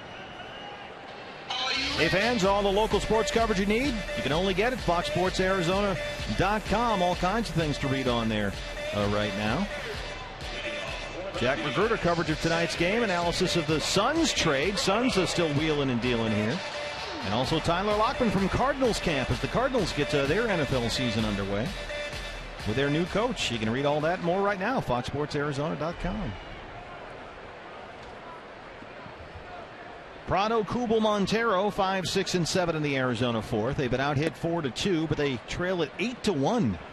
A rough night for Tyler Skaggs. Tyler walked 5, hit a batter, gave up a couple of home runs. Prado hit into a bases-loaded double play to win the 1st. And so Andrew Kashner here, who's not been sharp himself, frankly, he's walked 3, given up a home run. Montero homered in the 2nd. Nevertheless, he's got an 8-1 lead here.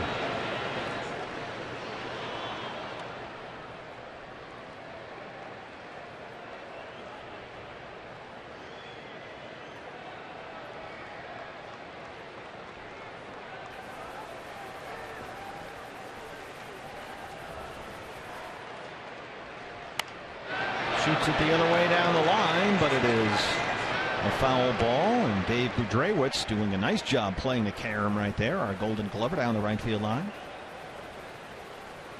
And there's Ron Pennington manning the wall at left. You want Ron on that wall. You need him on that wall. Got a glove down there the size of a parachute. Guzman on the way. You've seen Gerardo Parr with a big glove, but Ron Pennington down the left field line. Boy, he's got that's quite a mitt he's got going there. I mean, that thing's pretty big. Look at the size of that thing. I think it might be a little over-regulation. Not allowed to be more than 12 inches from the heel of the glove to the tip of the fingers. We're going to have to investigate that. Ron Pennington with illegal equipment down there, our Golden Glover. That's like the parachute that comes out the back of a dragster. That's multi-purpose. You can pack for a road trip in that thing. Jason Kubel.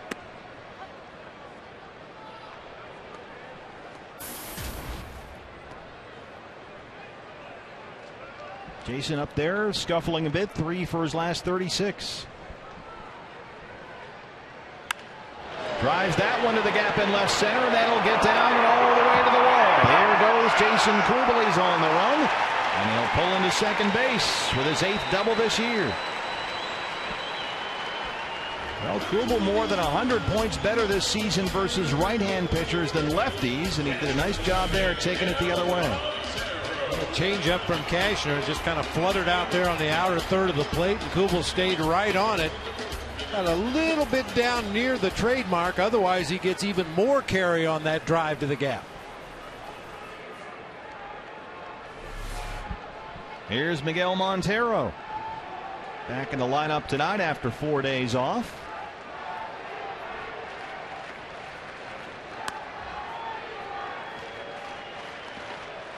And as we've discussed, always at his best when he has a nice, easy, controlled swing, often going the other way. Homered his last time up to left center.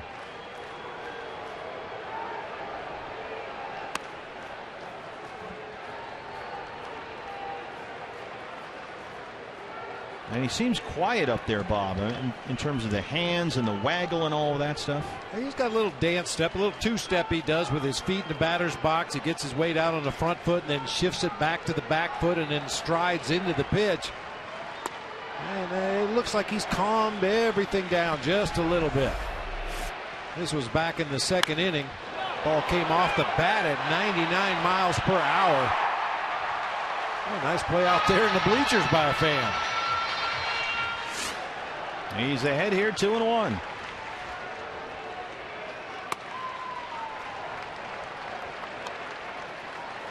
And Miggy has found the power stroke a bit more lately.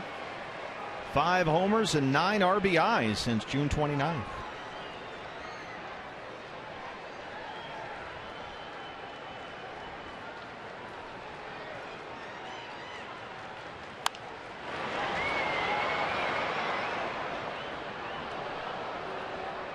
You look at the 4 days that he was out of the lineup as something of kind of a timeout. You know how you give a little kid a timeout? Not that Miggy's a little kid, but he's so animated out there, and he's always chatting, and he's into it all the time. Very much engaged. Certainly that was a good side product of it. Let's just put it that way. I think physically Miggy needed a little bit of time off. Mentally, he probably needed some days off, even though he wouldn't admit it. There's a walk. Miguel Montero on base for the second time in 2 plate appearances, and the Diamondbacks have 2 on with 1 out here in the 4th. That is the 4th walk issued by Andrew Cashner.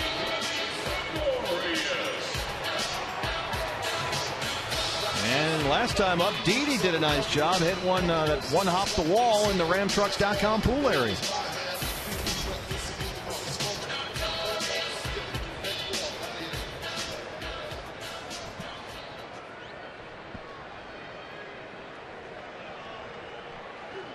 Kubel at second, Montero at first. 1 away, here's Gregorius. First pitch swing and rolls it to Jerko at second. They get the force on Miggy, and Cabrera turns the double play. Another double play turn behind Andrew Cashner. It ends another inning. We're through 4. It's 8-1 Padres.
And Mets get your Goldie bobblehead, courtesy of Audi. 1,000 lucky fans take home that special Gold Edition bobblehead. And if you want to guarantee your bobblehead now, don't wait in line, don't miss the Goldie bobblehead. Here's what you do. Get the Goldie bobblehead 4-pack of tickets. So log on to dbacks.com/4-pack and you can ensure that you get a Goldie bobblehead. You might even get the special Gold Edition. For more info, you can call 602-462-4600. You don't want to, baby, go through the whole season. Everything we've gone through with this D-backs ball club and watch Paul Goldschmidt become perhaps a National League MVP and not get the Goldie bobblehead. Yeah, you got to have that. That would be an epic fail, as they say. So here's Jesus Guzman. He'll lead off the fifth for the Padres. He walked and scored his last time up. Walked, the bases loaded.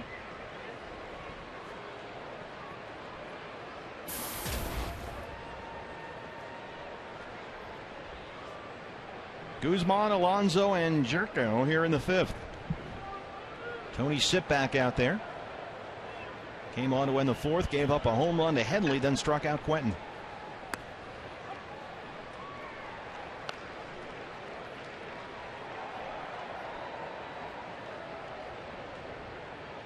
Jesus Guzman having a good month. He's hitting over 300 in July.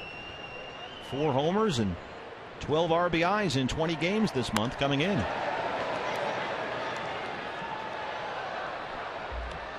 Saw Guzman as a pinch hitter in the 6th inning last night. He flied out to left field, but that's where he has really excelled this year for Bud Black. 7 for 31 as a pinch hitter with 3 homers and 10 driven in.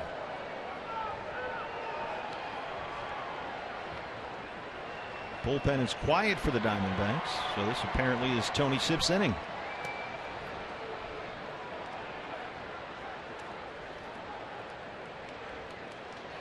And Tony, a left-handed reliever who's always been much more effective against right-hand hitters. It's a sort of a weird anomaly with him. Lefties batting .268 against Tony Sipp. Righties hitting only .200. And he rings up Guzman to open the fifth. Time for the AT&T Twitter poll question. What rookie have you been most impressed with? Tyler Skaggs, Adam Eaton, A.J. Pollock, or Didi Gregorius? Tweet your vote to @Fox Sports Arizona. Oh, it's been a rough night for Tyler. We haven't seen much of Adam Eaton yet. Here's Yonder Alonso. 3-run double his last time up. It'd be pretty hard to pick against A.J. Pollock, mostly because he's had, Didi's had quite a bit of playing time since he was finally activated off the disabled list early in the season. But, save for a couple of brief spurts, A.J. Pollock has been pretty darn good out there in center field in the leadoff spot in the lineup, scoring runs, hitting doubles. There aren't a lot of guys who can win games and do so many different things for you in different ways. It's a unique character out there. I mean, he leads National League rookies in runs scored. He's second in hits, first in doubles. He's just scattered all over the rookie leaderboard in the National League. And doing it all as what you would have to call a part-time player. Sharing time in center field now with Adam Eaton, before with Gerardo Parra.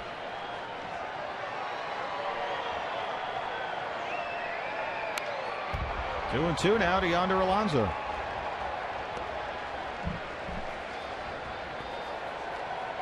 A.J. Pollock, mentioned this the other day, a former all Big East third baseman when he was playing at Notre Dame. Now it's luchador mask night here, so apparently in the batter's box area behind the plates, they're all in on the luchador mask. 2-2. Chased a bad one there. Montero applies the tag. Now 3 straight strikeouts for Tony Sipp. Luchador mask night here. Can you eat ice cream wearing those things? We'll find out shortly. Little tiny bites. You don't want to get Cold Stone on your luchador mask. Jed Jerko struck out twice, 0 for 2.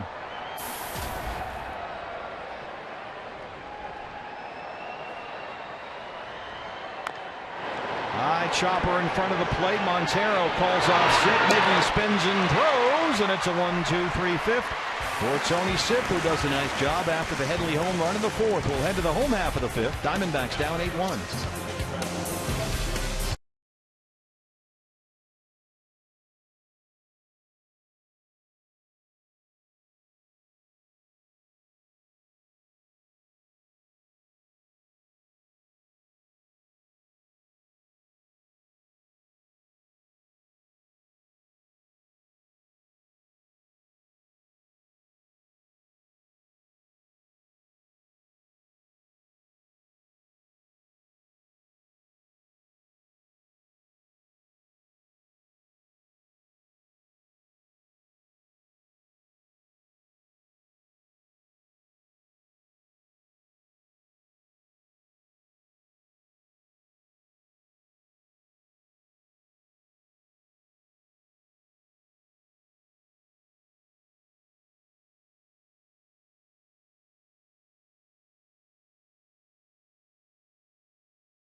Fun times at the Ram Trucks Pool. Great place to watch a game. Just had another wedding proposal, BB, during the break. We lead the league in love. Hello from the pool. The wedding proposal was not at the pool.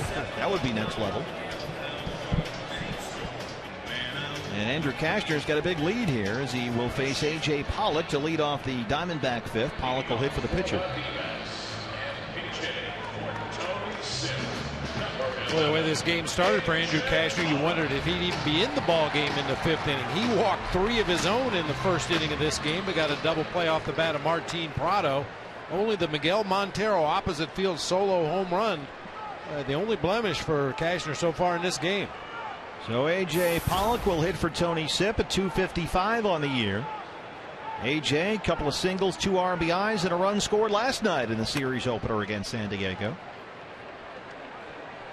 And he has hit safely in 3 straight games, 5 hits in the last 3 games.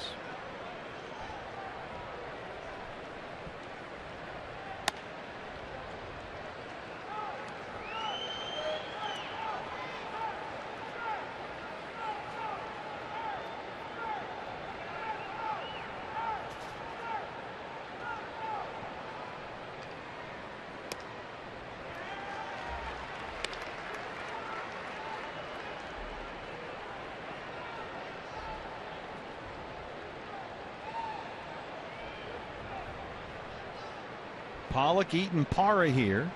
9-1-2 in the Arizona fifth. There's the strike, 3-1. Well, we've used our Phantom Cam to show you contact with the bat. Look at the contact with that catcher's mitt. Well, now that one was squared up perfectly right in the pocket of the glove. So I'm sure Nick Huntley didn't even really feel that ball as it hit in the mitt. But when it's not right in the pocket of the glove, down near the palm or up on the thumb or the fingers, that's when you'll see catchers react. 3-2.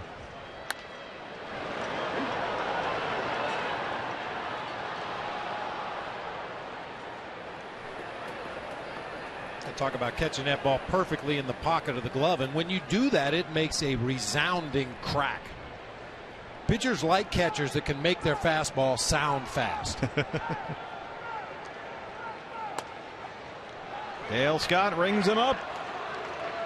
Just the 3rd strikeout for Kashner, 1 away in the 5th.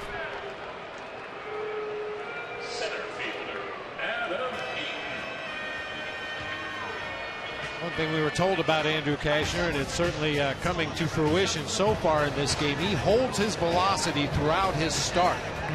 He'll throw in the mid to upper 90s in the first inning, and depending on how late he pitches into this ball game, we'll keep an eye on it. But that last fastball was 97. Adam Eaton lifts it the other way to left. Carlos Quentin there. 1 pitch, 1 out in the Eaton at bat, and now 2 down. That brings up Gerardo Parra. Stuck on 97. That's a problem. Andrew Kashner from Conroe High School in Texas before attending Angelina College in Lufkin, Texas, and then TCU. The Cubs made him a first-round pick out of TCU back in 08. He was the 19th player selected overall. He was taken only 1 spot after the Mets drafted Ike Davis out of ASU. And about 20 picks before the Diamondbacks selected Wade Miley. Yeah, speaking of Wade Miley and Andrew Kashner would be best buddies. They like to, because they both have beards, pursue animals in the wild. Yeah, Wade, but the problem with Wade is he has pictures, and they'll keep you up at night.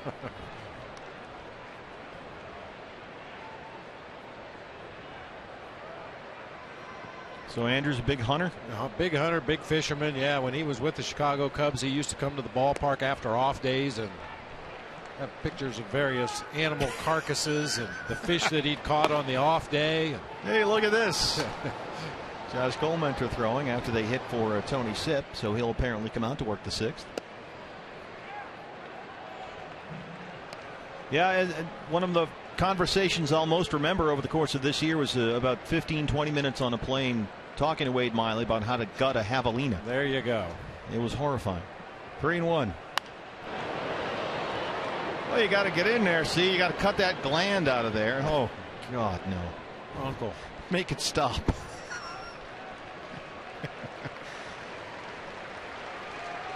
Well, that may come in handy someday. You never know. You never know. Don't know. 3-2 to Gerardo Parra. There's the 2-out walk. That's the 5th walk issued by Kashner today. And that'll bring up Paul Goldschmidt.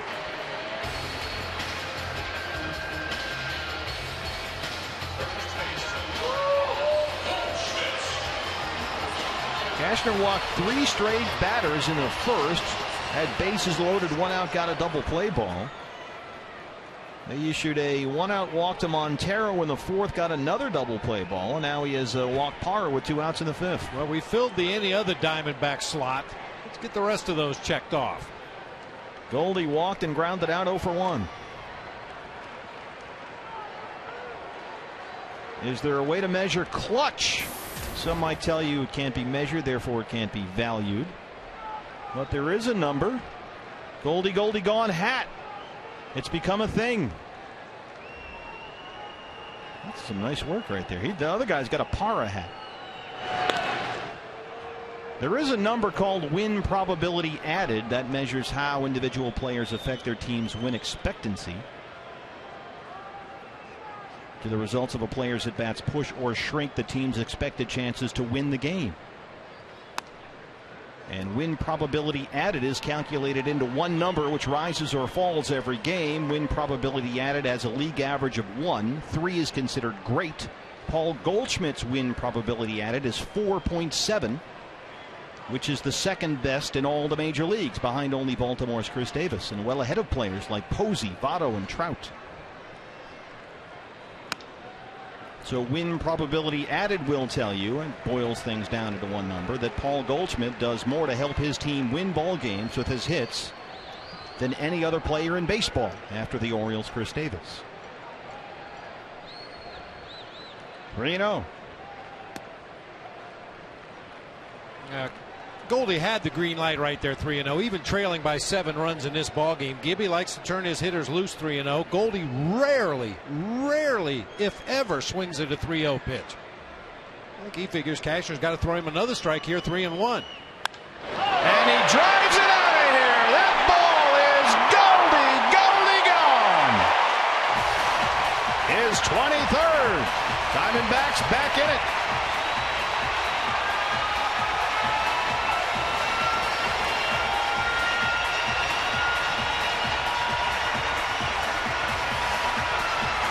It's another Fulton home run. Another $150 goes to Central Arizona Mountain Rescue. That guy had the hat. And the checklist.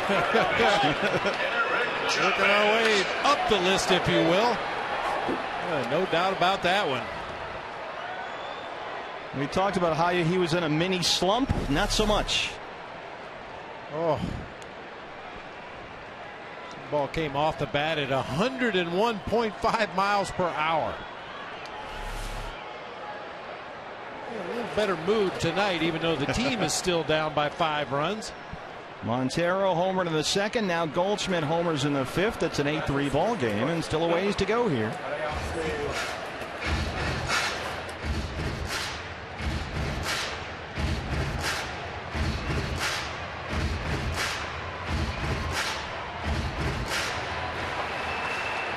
All smiles. 1-0 to Chavez. 2-0 now. Padre bullpen has some stirring down there, with Cashner at 85 pitches, 46 for strikes.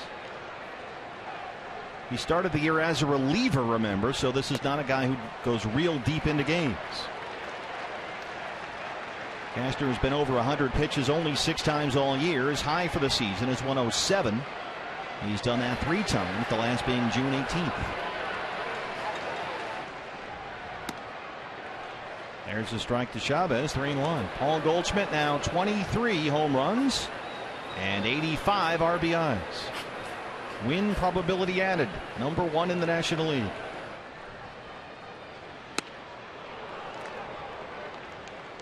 Two bombs against Cashner tonight.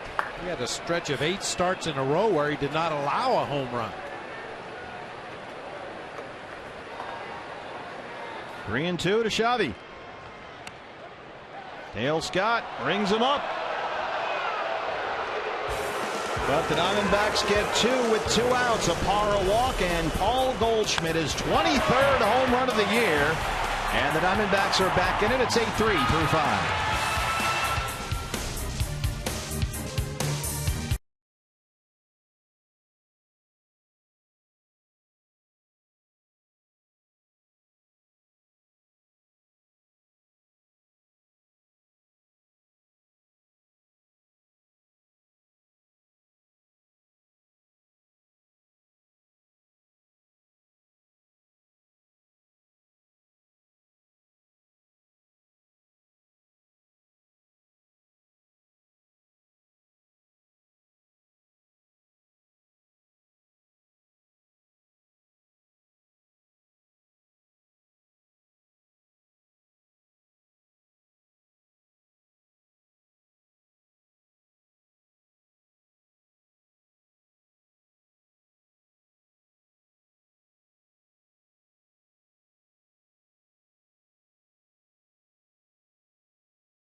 Your link to what's next. By Mazda. We believe if it's not worth driving, it's not worth building. And by Fulton Homes. You're proud to own, we're proud to build. It's an 8-3 ball game as we start the 6th inning at Chase Field. New pitcher for the Diamondbacks is Josh Colmenter. 30th appearance of the season for Josh. Part of a double switch here. A.J. Pollock pinch hit in the pitcher spot there in the 5th inning, and with Josh Colmenter coming into the ball game, Gibby leaves Pollock in right field for Gerardo Parr and inserts Colmenter into that 2 spot in the lineup. It's something you have to do when you want to get multiple innings out of the pitcher you're bringing into the game. You try to get his spot as far away as possible. Pitcher spot was due up 5th in the 6th inning for the Diamondbacks. Now it's 7th. That's a little bit of a counting move if you're scoring the game at home. That's a term we throw around a lot, double switch. And it does impact the way the lineup looks as Hundley pops that one up third base side. Eric Chavez is under it. So, Bob, once you double switch, this is now what the lineup looks like. Well, technically, this is not really an official double switch. Pollock pinch hit in the pitcher spot, and you see, where is he at? Colementor in the 2 spot right there that was previously occupied by Parr. A double switch is when you bring a pitcher and a player into the game at the same time. But it serves the same purpose. You leave Pollock in the 9 spot in the lineup where the pitcher previously was hitting, and you insert Josh Colementor in Parr's spot. Cashner will hit here in the 6th for himself. Just gives you a little more flexibility in the lineup. Like I said, its main purpose is because you want Josh Colementor to throw multiple innings in this game, so you want to keep his spot in the batting order as far away as possible. So oftentimes when it is an official or pure double switch, if you will, the guy that comes out is often the last guy who hit or made the last out. Absolutely. The guy that made the last out in the previous inning, you take him out of the ball game, put the pitcher in that spot, so he's 9 spots away. Occasionally you'll go back a spot or 2 in the lineup, depending on who you're bringing into the game and who you're taking out of the game. Wow, Cashner rips that one down the line in left, and that is out of here. Andrew Cashner's first home run of the year. And the Padres have scored 9 times. It's 9-3. Not only his first homer of the year, the first homer of his career. I mentioned earlier, this guy can swing the bat a little bit. Was hitting .286 coming into play tonight, the 3rd best average among all big league pitchers. He's pretending to high five through the silent treatment, and now the jig is up. Well, the ball is flying out of Chase Field here tonight. The Padres have homered 3 times, including one now by the pitcher. Diamondbacks have home runs from Montero and Goldschmidt.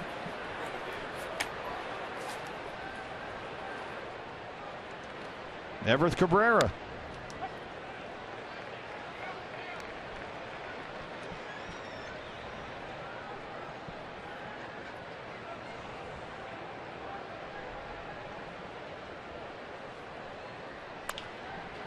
Rounded to first. Goldie clanks it.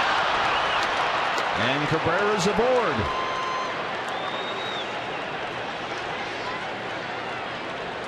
Don't often see that. He has been elite down there defensively. You watch him charge this ball late. He remembers who the hitter is. Everth Cabrera storming down that first baseline. Rather than wait back on a big hop and toss on to Colementor covering the bag, he decided to try to smother that ball and outrun Cabrera to the base. Just didn't come up with it cleanly. The 4th error of the year for Goldschmidt. And that brings up Chris Denorfia. He has been up 3 times. He has scored 3 times. 2 walks and a 2-run homer. Cabrera takes off. He's got 1 steal in the game already. And Miguel Montero throws him out. Sit down. Wow. Bill Miller at second base. Here comes Bud Black. Only the 9th time all year Cabrera, who leads the league in stolen bases, has been thrown out. Well, we're going to get a look at a replay, but with a naked eye, this isn't even close at second base.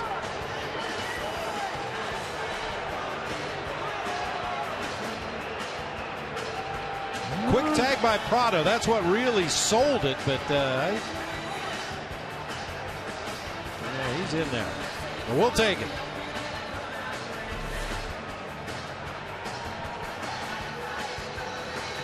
Boy, that really was a quick tag.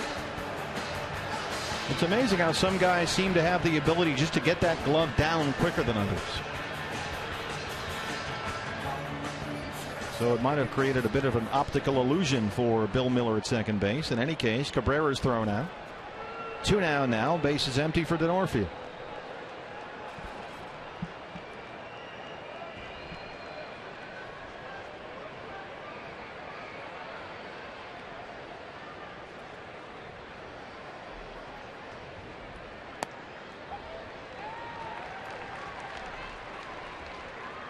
Josh Colementor worked 2 innings in Wednesday's game against the Cubs. Gave up a single, had a strikeout. He threw 34 pitches in that ball game. And with the insertion of Pollock into right field, figures to go more than 1 inning here tonight. Swing and a miss, 1-2.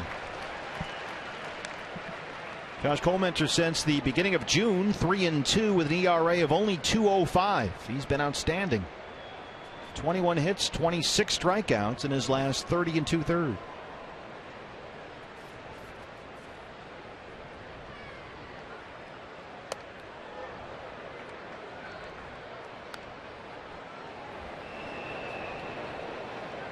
Toby, does he have a regular speed camera? It's not a phantom cam. Popped him up, very shallow left center. Didi's out there. And Gregorius has it. CenturyLink, your link to what's next. Miguel Montero, his 9th home run of the season, back in the second. We'll see Prado, Kubel, and Miggy in the Diamondbacks 6th.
Right now by the score of 9-3. Martin Prado stepping to the plate. It's been interesting. He has been absolutely on fire during the month of July, especially so since the All-Star break, coming into tonight's game, hitting .419. Obviously, his approach has been the same, consistent all season long, but I asked him today, anything different? He said yes. As a matter of fact, his mom is visiting from Venezuela. He hadn't seen her in about 5 months, and so she's been doing a lot of home cooking.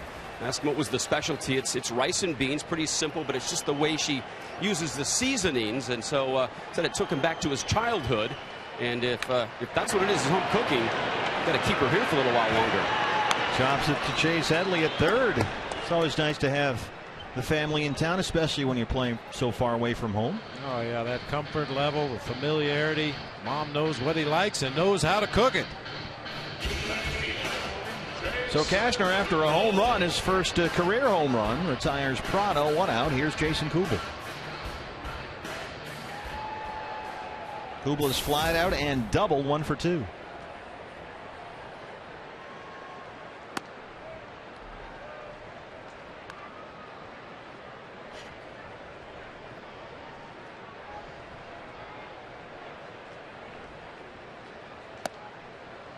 Jason Kubel has never played a major league season of at least 75 games with a slugging percentage under .420. That includes last year, his first as a Diamondback, when he slugged .506. This year, Jason's slugging percentage is .353. I'm trying to figure out what's going on. You look at some of the analytics. His line drive rate is actually up this year, nearly 29%. In fact, it's higher than it's ever been in his career. At the same time, the ground ball rate a career low, which is also good. The numbers say he's driving the ball when he's hitting it. The fly ball rate's the same. He's walking at the same rate he always has. The issue has been the strikeout. His strikeout rate every season of his career since 2007 has gone up. Back then it was 17%. Now it's at more than 28%.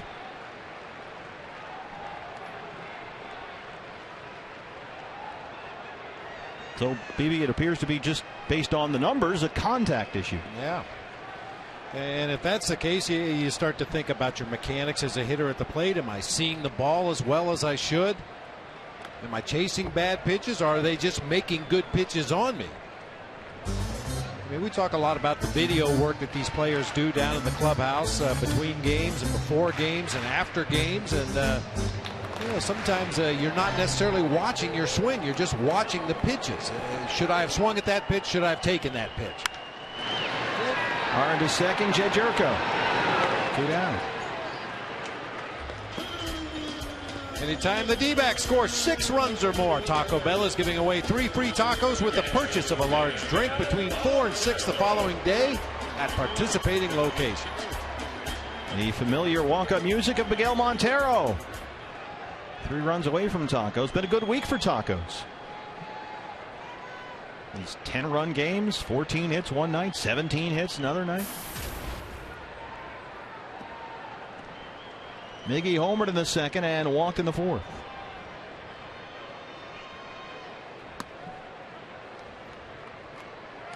Oh for 4 Monday against the Cubs. Back in there today after 4 straight days off to rest a little back discomfort. Turned into an extended rest. Not in there last night against the lefty Eric Stultz, so why not get the extra day Friday, especially with Will Nieves hitting so well. But Miggy back in there tonight against the righty Andrew Cashner. And Cashner now at 101 pitches and only 56 for strikes, so he's been anything but efficient.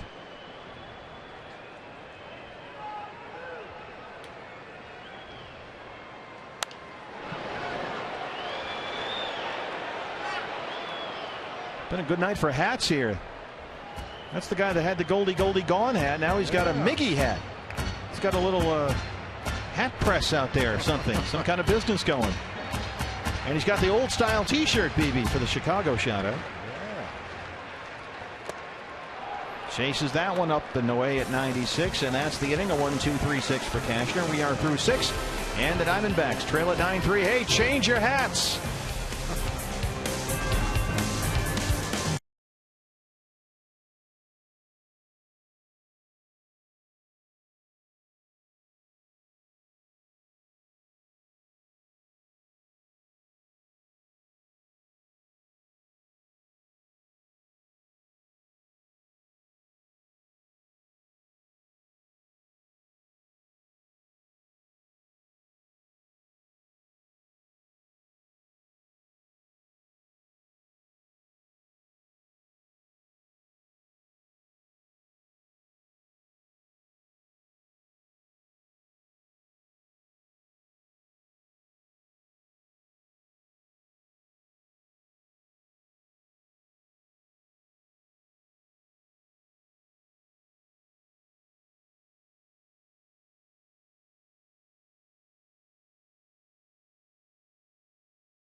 Down 9-3. Hey fans, the search is on for an Arizona sports fan to join Mallory and Danielle and become the next Fox Sports Arizona girl. All you have to do is log on to girls.foxsportsarizona.com and upload your photos and submit your video, and you can have a chance to be the next Fox Sports Arizona girl. Registration ends this Friday, so don't delay. The search is on. Josh Coleman back out there for the 7th. He'll face Chase Headley, Carlos Quentin, and Jesus Guzman, 3, 4, and 5 in the San Diego 7th. Padres with 9 runs and only 5 hits.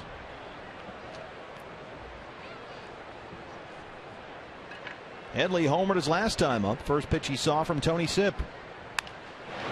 laces that one down the line in right, but foul. You could call this the mysterious and puzzling season of Chase Headley. A breakthrough year last year. A guy who kept getting better and better as his career progressed last year. 31 home runs, led the league in RBIs. Primed for another big year this year. And about to hit the open market as a free agent, but that just hasn't happened yet for some reason so far. He's hitting 50 points below what he hit last year. There it is. He's improved it since. Last season, 31 homers. 7 this year, now 8. He's got 1 tonight. And that's the uncertain nature of this game. I mean, there are a lot of teams last year that would have lined up to sign Chase Headley. Yeah. Good looking player, switch hitter, had pop from both sides of the plate, plays solid defense down there at third. Really the only weakness in his game is he's slow. But how many third basemen are fast anyway? You know, he had a lot of positive qualities, but yeah, the way this season started for him, you know, if you're talking about writing a big check for a corner infielder, you've got to wonder, is this a downward trend or just an aberration? Well, the Yankees reportedly offered a package last week that included Jabba Chamberlain, Phil Hughes, J.R. Murphy, who's a catching prospect, essentially a package of spare Yankee parts and not that great a deal for the Padres. It was reportedly rejected, and he takes the walk there. But Headley is a guy teams are calling about because of the contract status. However, it's also been reported that he is considered by San Diego almost untouchable, and they would have to be bowled over by an offer to deal him, even with him struggling this year and scheduled for free agency this winter.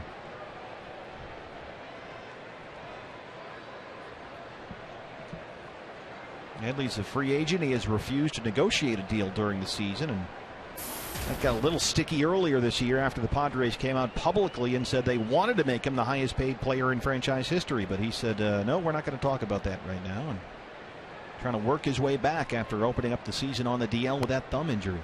And that's part of the crapshoot as a player as well. It would have been very easy, I'm sure, for Chase Headley to take the offer from the Padres, whether it made him the highest paid player or not. But he chose to roll the dice, possibly test the free agent waters after the season's over, and not having a good year. Carlos Quentin lifts that one down the line in left. Jason Kubel near the line, and he won't get there. It's just in foul territory out of Jason's reach.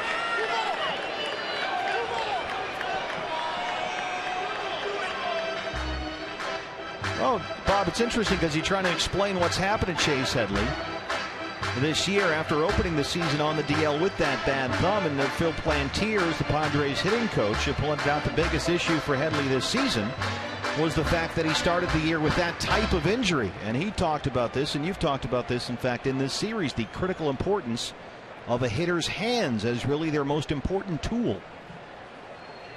And Plantier was saying, look, it takes time for any hitter to come back from a hand injury and build that strength back up in those hands.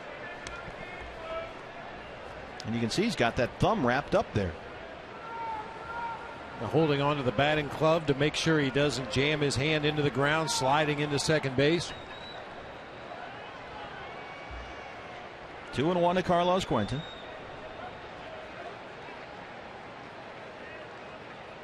Because we talked about this earlier in the season when we played the Padres. If Headley does return to form, that's a pretty good looking infield. Now, Jed Jerko has fallen on some hard times lately, but Alonso at first base, I think, is going to be a really good hitter as his career moves forward. Jerko at second base. Cabrera, best base stealer in the game, plays tremendous defense at short, an offensive threat, switch hitter.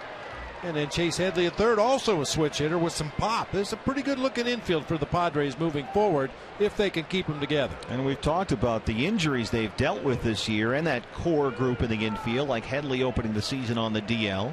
Alonso missed 39 games. He had a broken bone in his right hand. Jerko missed 30 games with a groin injury. They just got him back. So it's a lot of guys. There's Jed Jerko, the WVU Mountaineer. Mr. Kendrick is always quick to point out, not University of West Virginia. West Virginia University. WVU. And Jerko has struggled since he's come back, 4 for 38 in 10 games since he was activated. Alonso missed more than a month. Headley, that slow start to the year, still just now getting back on track. And Quentin's a guy who had 2 knee surgeries last year.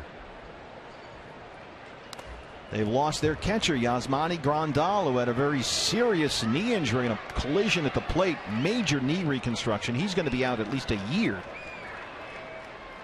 And it's been one thing after the other. Jason Marquis, who had a great start to the season this year, now looking at Tommy John surgery. Just comes in waves sometimes. If you talk to Padre fans, however, they'll say the biggest disappointment so far this season has been the pitching staff. We talked about it before last night's ball game as Quentin goes down on a changeup. Padres are always built around pitching defense and trying to find a way to scratch and scrape and score a run or two and win a ball game. But their offense is ranked right about in the middle of the pack in the National League. Their pitching staff is dead last in team ERA. That has to be particularly galling for Buddy Black. He was a outstanding pitching coach for Mike Scioscia in Anaheim and was a real good pitcher in his own right during his playing days. Jesus Guzman walked and scored in the third. Got an RBI walk with the bases loaded. Padres 9 runs on only 5 hits. A rough night for Tyler Skaggs, who had trouble locating. He walked 5 and hit a batter. As you well know, we have lists for everything in this game of baseball, and the Padres are 5th in the National League in games missed due to injury this year. Miami Marlins at the top of the list, the Dodgers in second place, the Atlanta Braves in third, Milwaukee Brewers in fourth, and then this Padres club. You mentioned the Dodgers. They're tied up with the Reds now, 1-1 in the 4th inning at Dodger Stadium. And it looks like Bronson Arroyo and Ryu, the pitching matchup there. Josh Coleman, we talk a lot about Bob with his unusual delivery and that tomahawk delivery which he developed. This is what it looks like on Phantom Cam. Straight over the top. That's what I like to call a pure fastball. It has dead backspin. There's no side tilt to that ball whatsoever. There's no sink. Straight as it can possibly be. 4-seam fastball straight over the top with pure backspin. Big swing and a miss there, which makes that pitch particularly effective. Now here's a changeup. It's a changeup. You see the grip there, the index finger not quite making the okay sign on the side of the baseball. Middle finger, ring finger involved in that delivery. This takes all the velocity off of the pitch. 2-2. Drives that one down the line in right, and that lands just foul. Diamondbacks got a break there. Headley likely scores on that one if it's fair. Hey fans, we invite you to play Kachinko by signing up at one of the 16 interactive kiosks right here at Chase Field during any Arizona Diamondbacks regular season home game.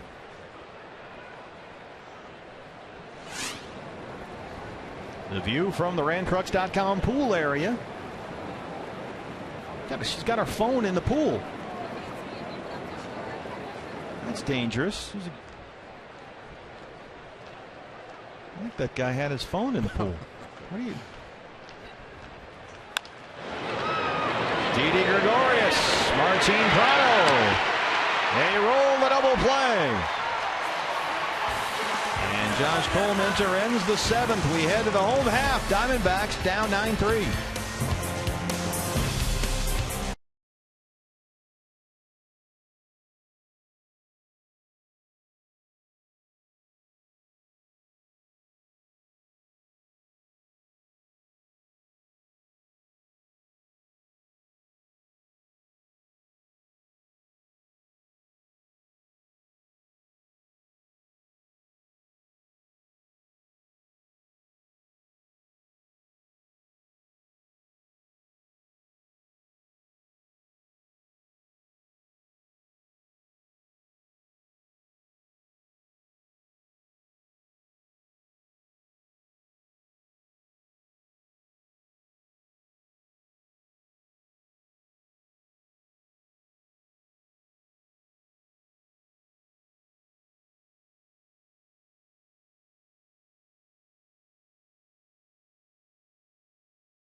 3 as we start the home half of the 7th inning. And hey, fans, if you or someone you know would love to be calling the game and they're between the ages of 10 and 14, then come on out tomorrow here at Chase Field. Fox Sports Arizona and Sanderson Ford Kidcaster auditions. You can't wear the luchador mask, though. That's the only requirement.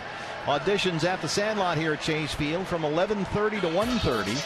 During the Padres Diamondbacks game. And if you make the cut and if you've got a future as a broadcaster, then you can be right here tomorrow where Joe Borowski is sitting doing the game.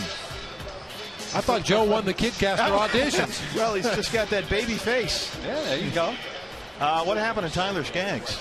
I think that was a perfect example of a young pitcher who doesn't have command of all three of his pitches yet. Command where I'm saying, if he's struggling with a pitch, he has that one pitch that he could throw for a strike when needed. And we've seen him over the course of this year struggle with command of his fastball. And usually his curveball is his go-to pitch. Well, he struggled a little bit with his curveball. We didn't have great feel for it. And when he lost that, he didn't have that fastball he could fall back on. And I think that resulted a lot in him falling behind guys. And you could see out on the mound, just watching him throughout that course of that outing, it just seemed like it was starting to get to him a little bit.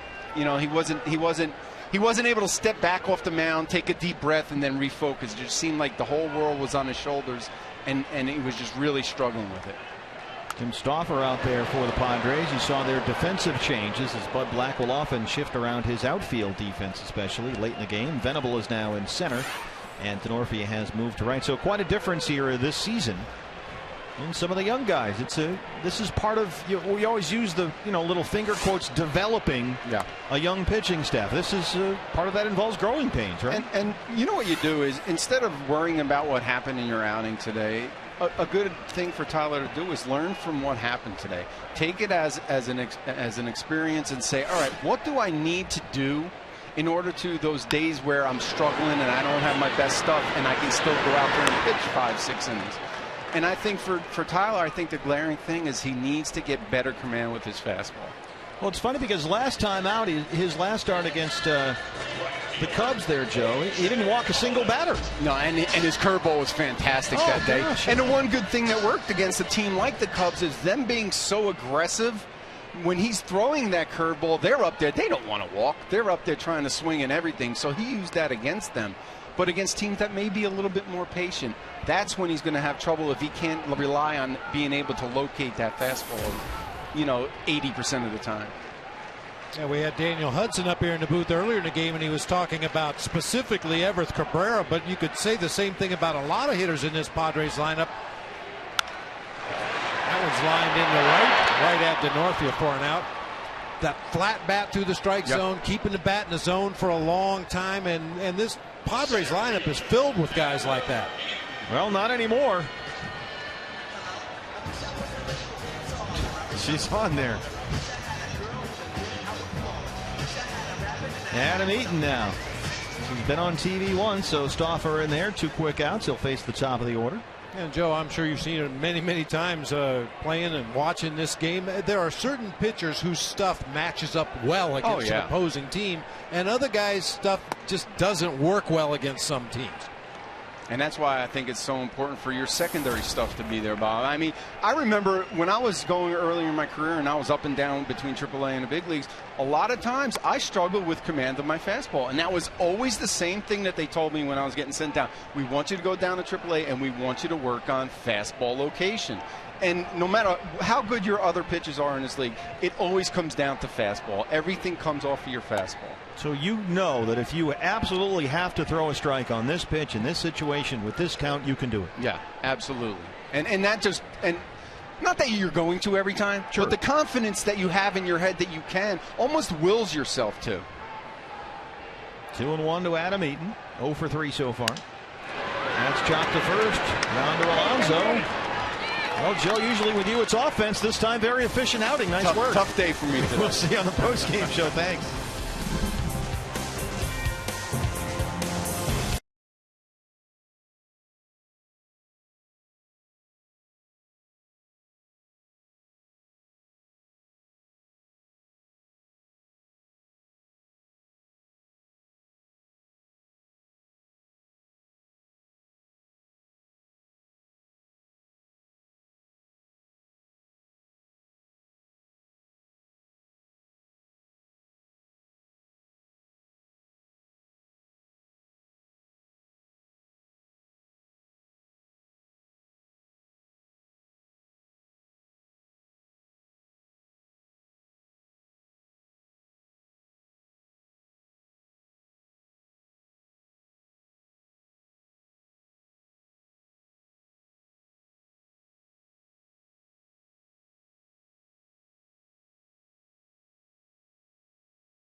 There's a lot of hats, and I'm with Jeff and Kyle, and they are certainly that. Can we talk about this? We've got really a hat for almost every D-back, and what do you do with those hats? Well, basically, we line up, all four of us, on first base, second base, third base, and then home, we just kind of stack the hats, but we each wear them whenever they get on base. Okay, so you've got Kubels and Bits. We've got Goldie Gone. I like that one. What else do we have? We have Sweet Potato Para. Explain that one. I don't know. It's just fun. And where do you have these made? It's actually at Jamie's father's place. He has a printing of sorts there, and he just does these up for us. So it's quite nice. We are able. So do you wear them? I mean, you got to be rocking them here, next inning, just when they're at bat. Whenever they're batting, yeah. Not when they're on the field, or else we just stack them all on there. But hey, what else do we have? We've got a few more to get to, I think. Chavez, that's pretty basic there. Prado, you got to get a little more creative, guys. Yeah, Miggy, that's not bad. Ross. So really, your best stuff is up top, like DD defense or something like that. Sure, exactly. But you guys are rabid fans. I hear you up here. You get the crowd going here with a little "Let's Go D-backs." Absolutely, yeah. Very vocal, I am. So if this catches on, do you see yourself maybe selling these hats or coming up with more phrases? Well, her father does have a business, so. I do like the old style T-shirt, guys. We'll send it back to you. We'll see if this is going to work out in the next half of the inning. Nice work. He's got a hat guy. You want some minutes? Usually that's a Todd Walsh thing. You need a hat, I got a guy. I got a guy. Yeah. We're going through them now. Now we don't have a Hill. We don't have a few of the guys. We're missing Hill. We're missing Eaton. Basically, people that were on the deal for a while. We didn't get those printed up right away, but we're gonna get them. We're gonna get them. And again, it's got to be like a catchy phrase. They're just a little more than Didi and Ross, that kind of thing. Let's keep up the catchy phrases. I think that makes the hat a little more valuable. Here's Jed Jerko. Really, the whole program seems to be in its infancy. But so far, so good. Will Harris, his 32nd appearance this year. He appeared twice in the series against the Cubs. Last worked a scoreless inning on Wednesday. Kind of odd to look up at that scoreboard and see the Padres with 6 hits and 9 runs, the Diamondbacks with 4 hits and 3 runs. Granted, there were a lot of walks in the ball game, but if you look at the hits tonight, the Padres, of their 6 hits, 3 homers and 2 doubles, and for the Diamondbacks, of their 4 hits, 2 homers and 2 doubles. A lot of extra base hits to go along with those base on balls. 2-1 to Jed Jerko after Alonso singled through the infield to lead it off. So Yonder Alonso, a 3-run double and a single tonight. Jerko's 0 for 3. Will Harris has been outstanding last 27 outings, a record of 2-0, an ERA over that span of 1.14.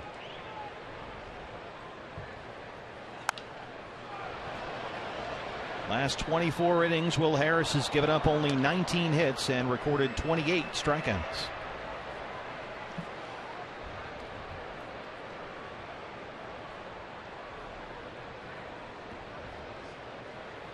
That was one of the more interesting things about putting together bullpens. It always evolves so much over the course of any season, not just with the Diamondbacks this year, as he strikes out Jerko.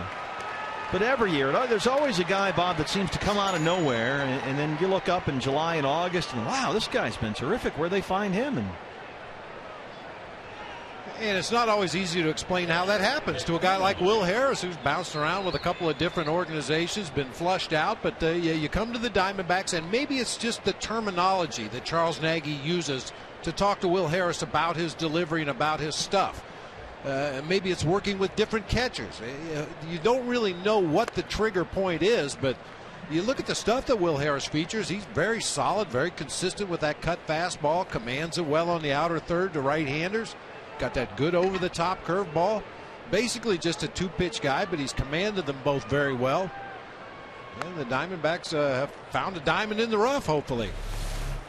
Oh, how's your elbow feel? Yeah, just watch his arm after the point of release.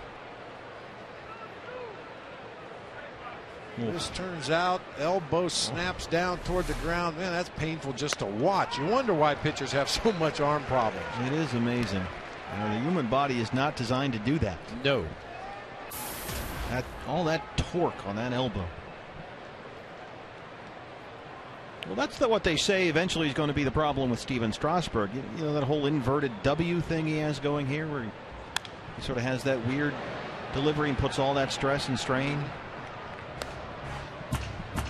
And that's one of the things that Josh Coleminter often talks about. Well, he's never had any elbow or arm problems because he's straight over the top. He thinks that takes away the strain he puts on his elbow with his unusual delivery. Maybe puts a little more strain on the shoulder, but the shoulder muscles are much bigger, much stronger, and, you know, ideally they stay that way. 2-2 to Nick Hundley. Drives that one to center. Adam Eaton is there backing up. That's the second out. Let's update the AT&T Twitter poll with Adam Eaton out there in center field. We asked you which rookie have you been most impressed with, and almost half say A.J. Pollock. Didi Gregorius on there along with Adam Eaton and Tyler Skaggs. Certainly a lot of good young talent in this system, both at the major and minor league level. Scout, draft, develop. That is the key to sustained success in the modern Major League Baseball landscape. And you mentioned earlier A.J. Pollock, a third baseman at Notre Dame. If I saw A.J. Pollock come out to a tryout or to run around a baseball field during a workout one day and I saw that speed, I don't know if I'd put him at third base.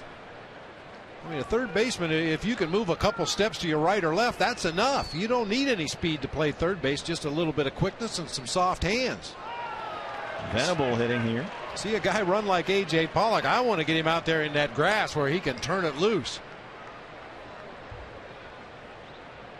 Well, A.J. Pollock, all Big East third baseman at Notre Dame in 2007. The next year, he was also all Big East, but that time as an outfielder. So they saw what you saw, obviously, and switched him. And, you know, depending on the personnel that was there, maybe he was best suited of the players available to go to third base. They might have had some guys that ran faster than him in the outfield.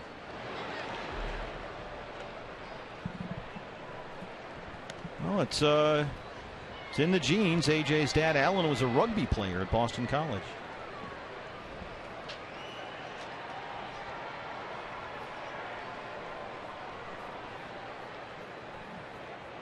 Oh, 2. Drives it to left. Jason Kubel coming in. It drops in front.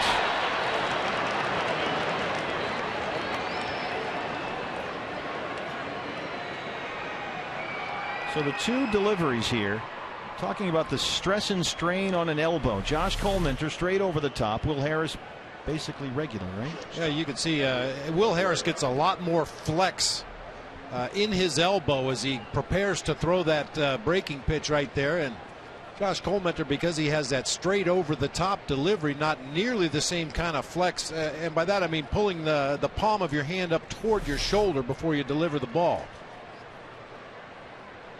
Everth Cabrera. Cabrera's 0 for 4. Reached and scored on a fielder's choice back in the 4th. Also reached on an error his last time up.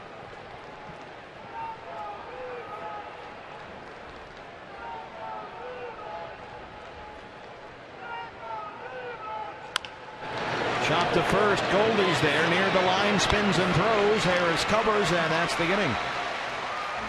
So Will Harris strands a pair of Padre base runners. Home half of the 8th on the way. Diamondbacks down 9-3.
Purple and green colors on throwback night. Diamondbacks will wear the purple and teal. Welcome back their former players for the second annual alumni game. More information at dbacks.com/alumni. Now, what is your role in this event? I have no idea. Well, what? Hey, I'm a day-to-day guy. That's way down the road. Cody Ross hitting in the pitcher's spot in the 8th inning. I would think you'd be at the, organizing the whole thing. It was tough enough to organize those guys when they were good athletes. I walked right into that one. Here's Cody's had some big hits this week. Pinch hit appearance Wednesday against the Cubs. Had the sac fly in the 9th inning that tied the game on Friday. Against the Padres, RBI single and a home run off the left field foul pole. The 6th. There's David Hernandez. Got an update from Los Angeles. The Dodgers are taking a 3-1 lead in the bottom of the 5th over the Cincinnati Reds. A 2-run homer by Skip Schumacher. Come on. Every time you look up, it's Schumacher and Ellis and Scruffy McScrufferson getting a big hit. 3-1.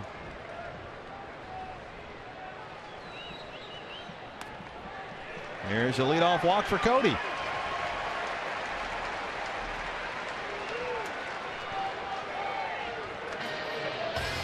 Our Chaz Roberts air conditioning cool play of the game. Paul Goldschmidt in the 5th inning just absolutely massacred that one, his 23rd of the year. And it is out of here. That's our Chaz Roberts air conditioning cool play of the game. It's always a cool play when the good guys hit him in the seats. He went a little hawk on us. Goldie walked and homered. Ooh, a little buckler in there for a strike. 0-1 from Stauffer.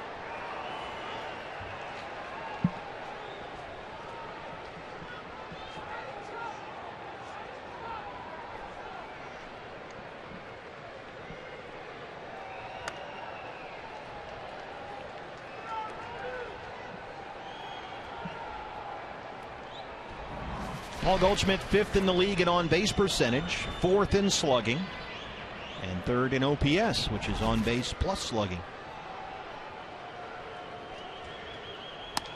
Well, it's second time in the at-bat he's dropped that one in there for a strike.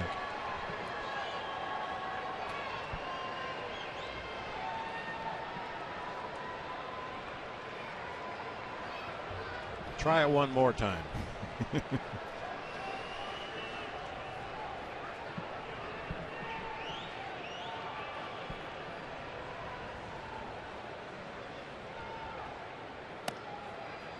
This is when Goldie's at his best. He gets behind 0-2, 1-2, and always seems to work it back even or full.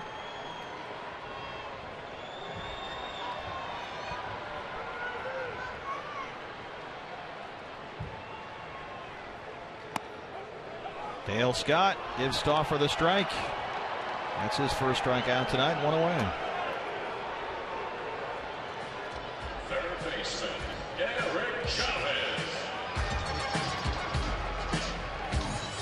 We talk about a guy commanding his stuff. That's Tim Stauffer's game. He's not overpowering with this stuff, but he knows his limitations. He knows how to work those corners of the plate and even off the corners a little further if he can get away with it. Eric Chavez 0 for 2. There's some interesting comments from Eric after last night's win over the Padres. He was talking to Zach Buchanan about his career, and Eric said that when he was in Oakland, he was, of course, one of the big stars there for the A's. He said, I was there to produce. But since he's been in New York and now in Arizona, it's a different role. He said, when I went to New York, I was there to fill in. And he said that's really helped him with his overall approach. Different expectations, different approaches. And a lot of guys can't make that adjustment. If they've been an everyday player for most of their career and suddenly later on find themselves as a part-time player, pinch hitter off the bench, platoon guy maybe, they don't know how to approach the game. That's quite an adjustment in a career, and it's good to see that Eric Chavez not only realizes that that's where he's at in his career right now, but has accepted it, embraced it, and gone out there and done a great job. Eric is 35. He'll turn 36 in December.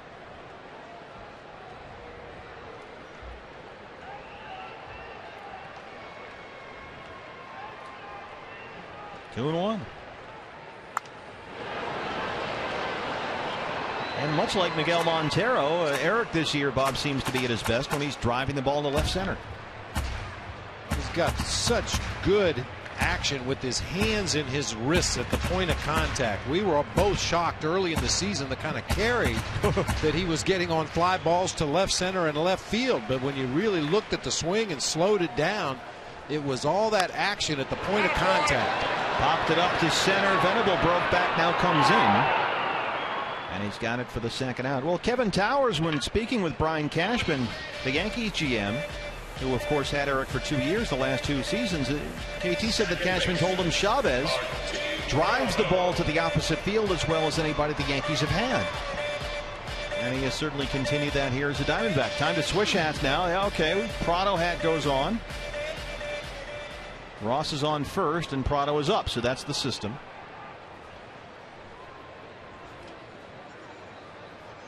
And we'll see if the hats work out here with 2 down and Martin Prado up. He's 0 for 3.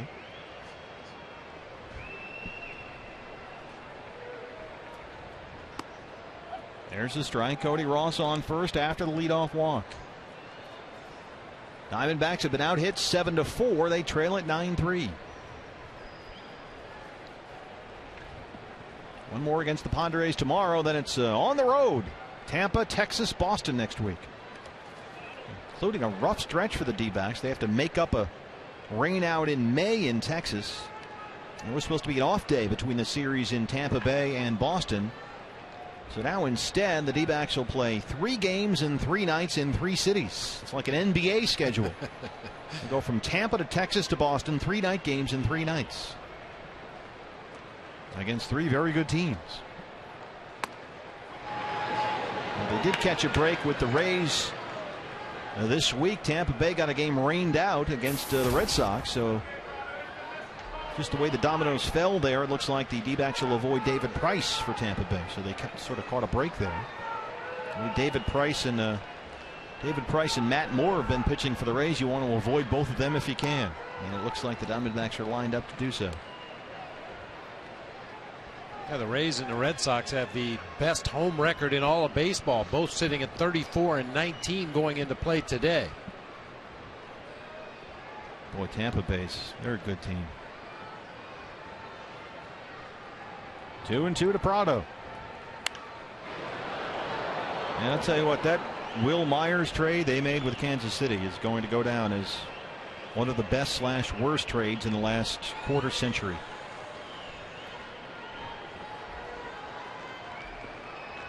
Walks will kill you. Yeah, the Padres have been able to capitalize on the walks that they received in this game a lot better than the Diamondbacks have so far. Well, they got the big hit. Yonder Alonso, a 3-run double in the 3rd after Tyler Skaggs had walked the bases loaded. There was a hit batter thrown in there as well. Jesus Guzman walked with the bases full. That brought in a run. Alonso followed, bases loaded, with a 3-run double. And that's been the big hit of the ball game so far. DeNorfie's got a 2-run home run. Chase Headley's got a solo shot. Cody Ross will move up as Prado takes the base on balls, and a chance now for Jason Kubel. Second walk in the inning issued by Tim Stauffer.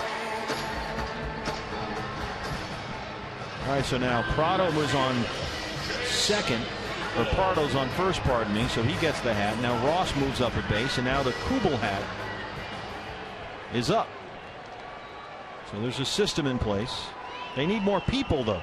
You got to have at least 4 to make this work. They have 4 out there, but are they wearing the hats? So the rule is they have to be on base to wear the hat, as it's been explained to us. Well, we'll see after Kubel gets on there. Good point. So Kubel's in bits. So he just has to sit there holding the hat. Now, she's right there. She's wearing a hat. She's wearing that black hat. Can't she just put on the hat?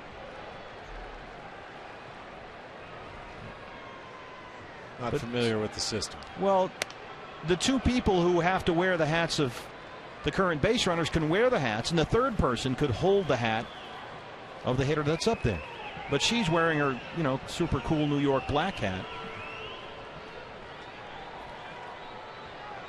Just a suggestion. 1-1 to Kubel.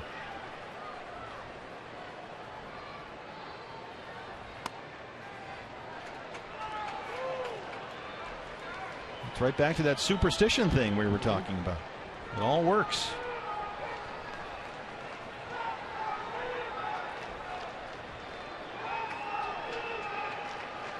Jason Kubel, 1 for 3, doubled in the fourth. That one has a chance to get through, but Jerko's there to cut it off, makes a really nice play, throws across his body, and that ends the inning. Diamondback strand 2 will... Didi is wearing a Didi hat. It's come full circle.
Ball tonight.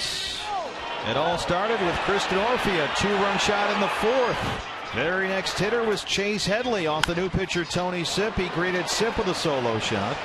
And then in the sixth, the first major league home run for the pitcher, Andrew Cashner. 3 Padre home runs tonight, and those are the Ram Trucks tools of the trade. Diamondbacks have responded with 2 homers of their own. Montero with a second, and Goldie in the fifth. New pitcher for the Diamondbacks as we start the ninth is David Hernandez. He last worked Wednesday's game against the Cubs, came on to start the 12th. Got the first 3 outs on ground balls, then gave up a walk and a double to get the loss. Is the 6th of the year. Really need to get David back on the beam here. This guy's a very important member of that Diamondbacks bullpen with that big fastball and the curve and the slider.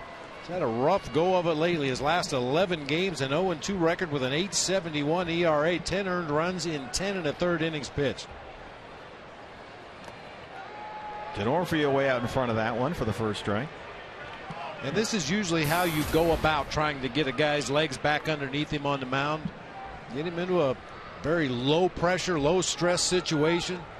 Just focus on what he needs to do to be successful. That one is lifted in the air to right field. A.J. Pollock is there. That's the first out. Hey fans, the Fox Sports Arizona Fan Express, brought to you by Cox Communications and Fry's Food Stores, is headed to Chase Field August 11th and September 1st. For more information on how to get on board, visit foxsportsarizona.com. So come on down and visit us at Chase Field. Get on the bus. Put on the Sedona Red. Get on the red bus. The whole thing. Chase Headley. When David came into that game Wednesday and it was to open the 12th inning, he got the first 2 guys, DeJesus and Lake, then walked Rizzo and Scherholz, who had a huge series for Chicago. Got the RBI double that wound up winning the game 7-6. David has been scored on in 6 of his last 11 appearances, 0-2 over that span.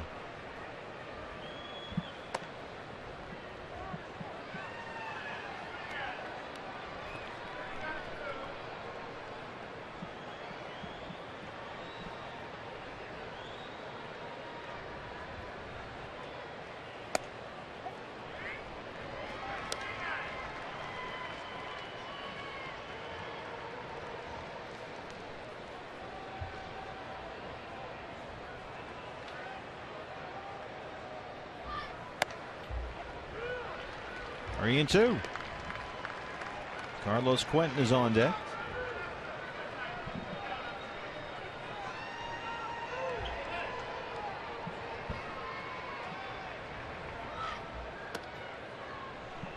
There's the 1-out walk.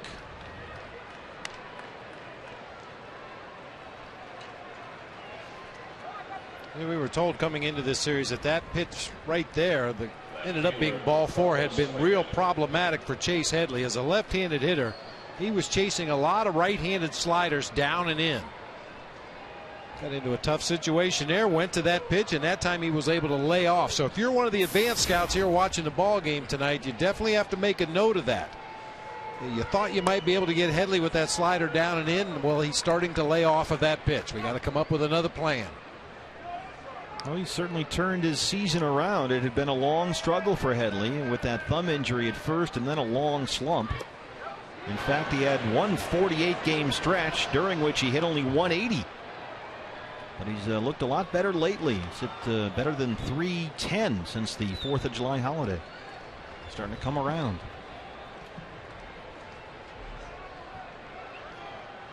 1-1 to Carlos Quentin.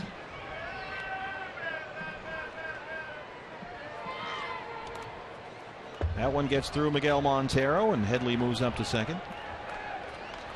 Hey fans, MLB.TV celebrates 11 years with new low prices. You can watch every out-of-market game live on over 350 supported mobile devices or in HD quality with MLB.TV Premium. So visit MLB.TV today. It's baseball everywhere. That's a good thing. Headley to second on the wild pitch. 2-1 now to Quentin.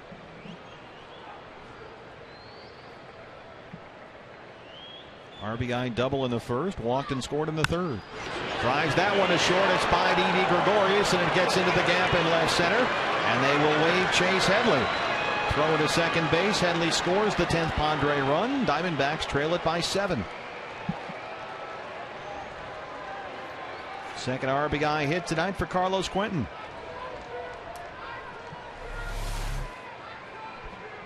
Nice try by Didi. That ball was really smoked, though. Couple of steps and a dive to his left. From Phantom Cam, you can see maybe just nipped the webbing of his glove as it gets on through into left center field for a base hit. Headley right there had to hold up momentarily to make sure that ball got through. Still had enough time to come around and score. So the 1-out walk and then the wild pitch come back to bite Hernandez. A run is in. Still only 1 out. Quentin at first, and here's Alexi Amarista.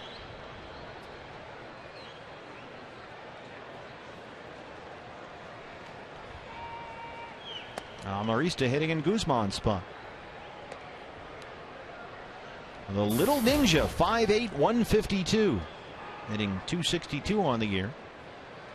And it's hard to get this guy out lately. He's at 340 over his last 15 games.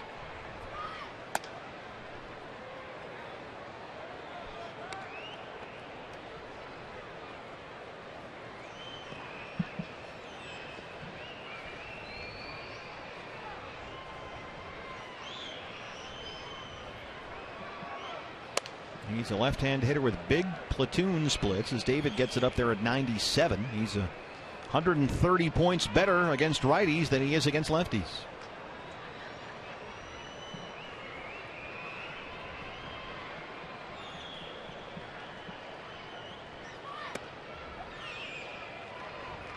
(3-0). 3-1. That is Sedona red head to toe. Yes, indeed.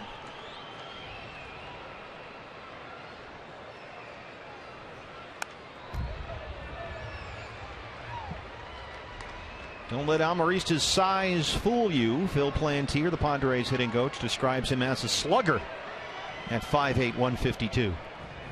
He said he takes one of the hardest cuts on the club.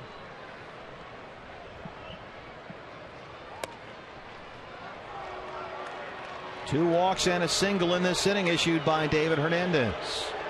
That'll bring up Yonder Alonso with 2 on and 1 out. A run already in.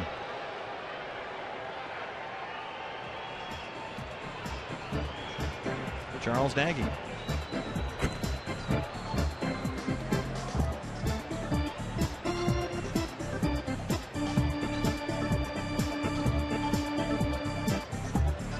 look at Miggy out there. It's hard to get a word in, even if you are the pitching coach. Miggy was talking to him the whole time, and Miggy was going a mile a minute.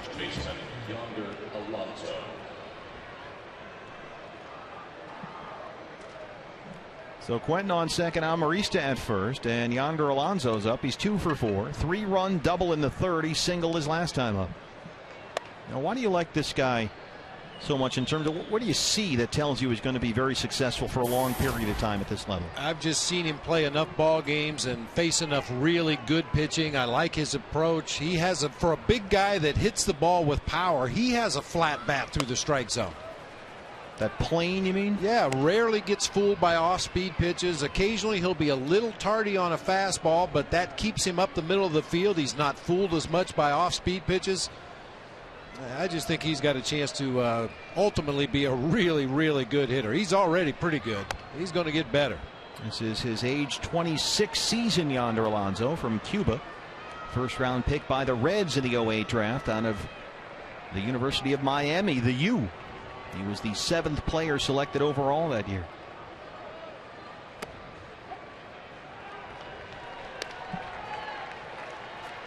Yonder Alonso is right-handed. He throws right-handed. He says the only thing he does lefty is hit. He's ahead 3-1.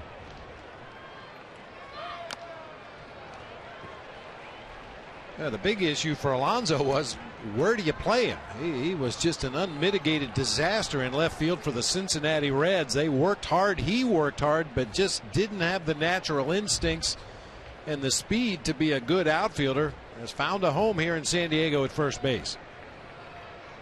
3-2, 1 out. Runners hold. Alonso drives that one past Goldschmidt at first base, and here comes Carlos Quentin with the 11th run for the Padres. Amarista holds at second base.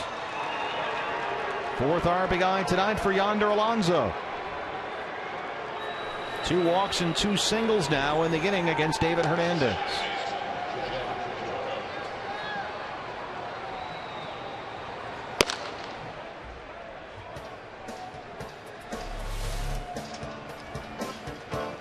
Middle of the plate fastball. Quick bat that time by Alonso.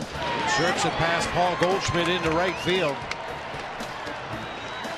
5 of the runs that the Padres have scored tonight got on base via the base on balls. Well, the Diamondbacks won last night 10-0. Now the Padres lead here 11-3. So we'll see what happens tomorrow. Amarista, the runner at second. Alonso aboard at first. Here's Jed Jerko, the second baseman. Jerko 0 for 4. He has struck out 3 times.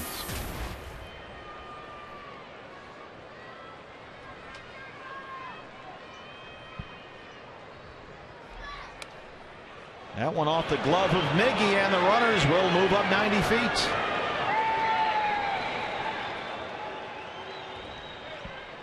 Amarista to third. Yonder Alonso in at second.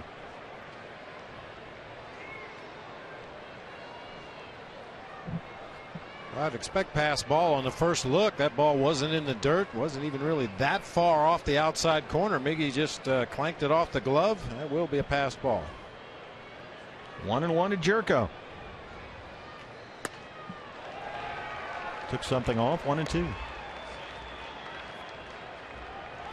Jerko missed 30 games with a groin injury, which interrupted a terrific breakthrough rookie season for him.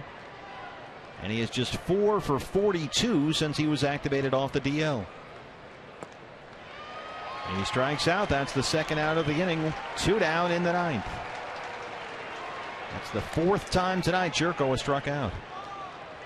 Catcher, Nick Hundley. Brings up the catcher, Nick Hundley.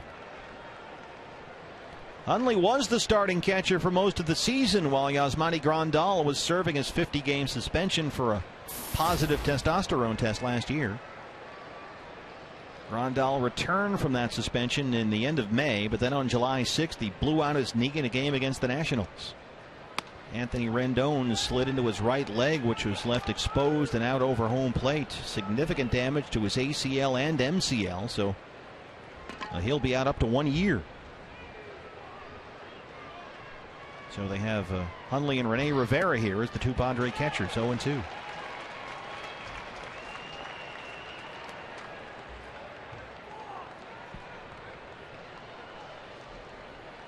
Quite the pitcher's duel going on in San Francisco. The Cubs and the Giants scoreless in the top half of the 8th inning. Chris Russin, who pitched against the Diamondbacks here when the Cubs were in town, 7 innings of 3-hit shutout ball. Madison Bumgarner, 7 innings of 4-hit shutout baseball. There was a great pitching duel today in Cleveland, and the Indians are a team to keep an eye on in the AL Central. Justin Masterson versus Yu Darvish, and Cleveland won that ball game 1-0. And that was a key for Terry Francona in his first year as the Indians manager this year. What would Justin Masterson be for the Tribe? And he has been outstanding. So the Indians and Masterson beat the Rangers and Darvish 1-0. Tomorrow it's, speaking of aces, Patrick Corbin on the mound against the Padres' Tyson Ross. In his previous 20 starts, the Diamondbacks are 18-2 when he takes the mound. Hundley chases that one on the strikeout, but it's by Montero and a run will score. Almarista in from third. We've already had one wild pitch and one pass ball in this inning. And now another wild pitch leads to another Padre run. Kirk Gibson.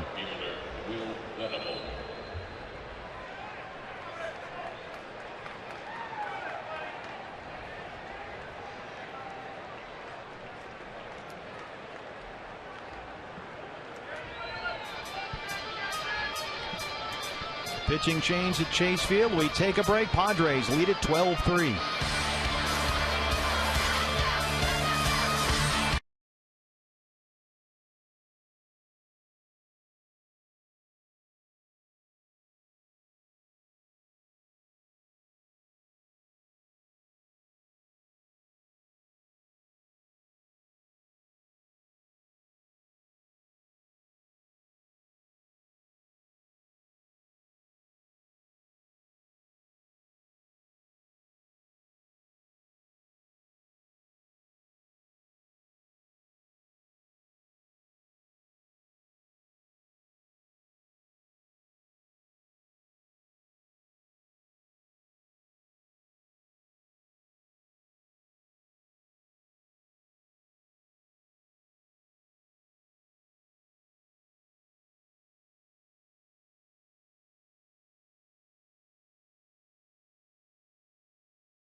All-star tonight, Bob. 6 innings of 4-hit ball. He did walk 5, but he got the job done. He also hit his first career home run. He actually looked a lot better at the plate than he did on the mound. He was just effective enough as a pitcher, and as a hitter did some serious damage tonight. And so Andrew Kashner is our APS Energy All-Star. And with 2 outs in the 9th, David Hernandez cannot close out the inning, and Kirk Gibson has had to go to the bullpen one more time. On for the Diamondbacks is the Heath Bell experience. He last worked Wednesday in the loss to the Cubs. He worked 2 innings in that game, gave up only 1 single, and had 3 strikeouts. He'll work to Will Venable here, who's in the 9 spot.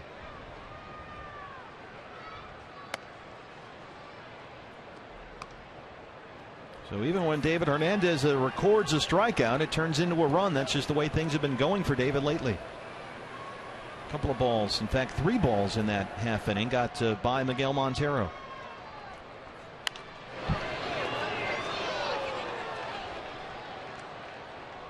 A walk, a single, a wild pitch, another walk, a pass ball, another single, a strikeout, and then the run scoring on another strikeout that got through.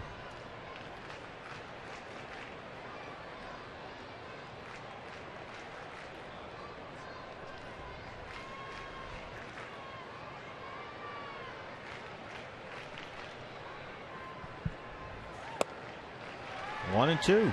Well, we've been looking at the various pitchers and their deliveries with Phantom Cam. You see Heath Bell leading with that elbow. That takes a lot of the shoulder out of the equation right there. That's the breaking ball. You see the rotation on that pitch. Still painful to watch. Heath Bell comes in and faces one hitter, gets the strikeout. That ends the top of the ninth. We'll head to the home half. It's 12-3.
Saturday night at Chase Field. Padres lead the Diamondbacks 12-3. New pitcher for San Diego here in the home half of the ninth is the right-hander. This is Dale Thayer. His 49th appearance of the year. He'll work to Miguel Montero, Didi Gregorius, and A.J. Pollock here in the ninth. Diamondbacks have been out hit 9-4. They trail it 12-3. Miguel Montero has walked and homered his solo shot back in the second, his 9th of the year. Bud Black loves to move his outfielders around, so now it's Denorfia, Amarista. I don't even know who's in right field. I think Venable's in right field now. Yeah, when the music stops playing between innings, whichever position you're standing closest to, that's where you go. He will do this 2 or 3 times a game. And it's not just to get new guys in. He'll shift them around just to shake things up. Miggy has his second base hit tonight. He's been on base 3 times. Now a single, a walk, and a home run. He looks good up there tonight.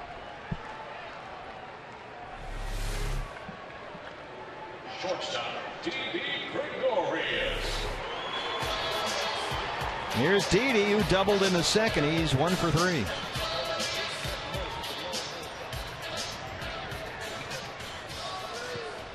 The Rally visor. He's got her D-back shirt on, Rally visor on.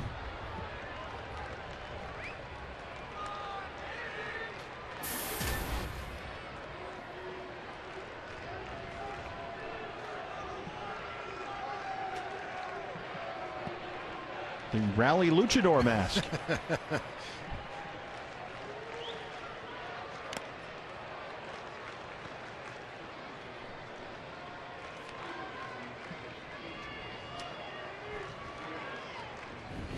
He's got the rally cap on while he's reading his D-backs Insider.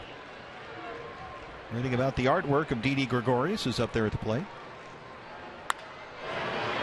Lifted high in the air, very shallow left field. And that one is tracked down by Cabrera from shortstop. Montero back to the bag.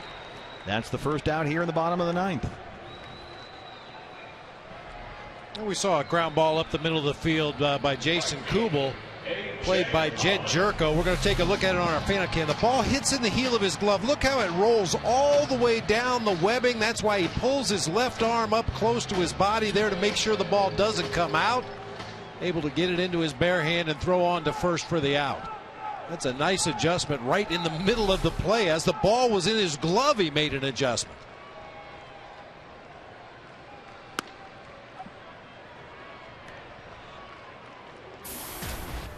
A.J. Pollock 0 for 2. Yep, the Pollock hat. Now she has turned her black generic hat inside out in the spirit of the rally cap.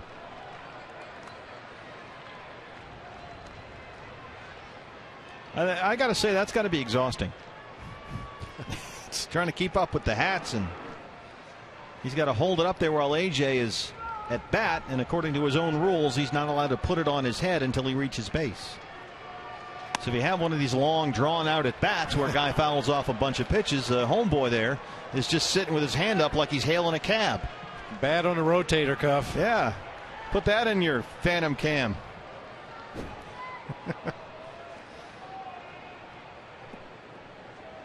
So all right, he's just realized. Let's see if he realizes that AJ has struck out. Let's see how long this takes. AJ is out, so now he's got to switch to the Adam Eaton hat. They might not have. Oh, an that's Adam right. Eaton He hat. said, yeah, Adam Eaton was on the DL at the beginning of the season. So they're really just getting this thing off the ground. So 2 outs. Here is Adam Eaton, 0 for 4. Well, Diamondbacks swept in 3 games at Petco Park last time they faced the Padres. That was June 14th through the 16th. They will at least have a chance to win 2 of 3 here in this series. Back at it tomorrow, the conclusion of the homestand. Diamondbacks, if this score holds, will now be 4-7 versus San Diego this season. They'll meet 19 times.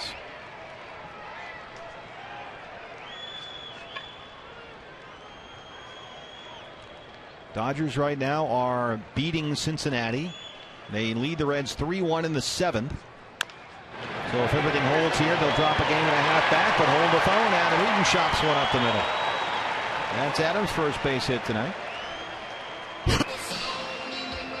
And Miguel Montero moves up to second.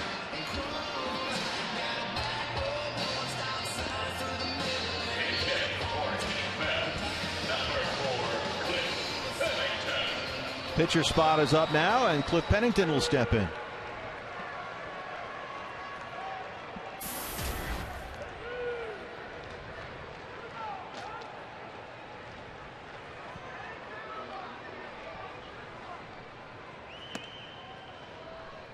Cliff, a pair of hits in Thursday's game against the Cubs. Had 3 more hits last night. RBI double, he scored twice.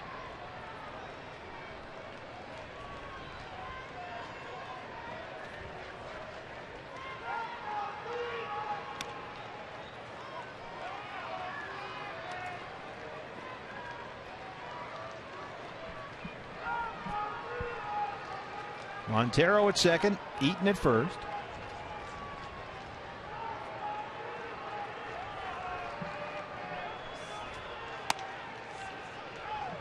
Reno.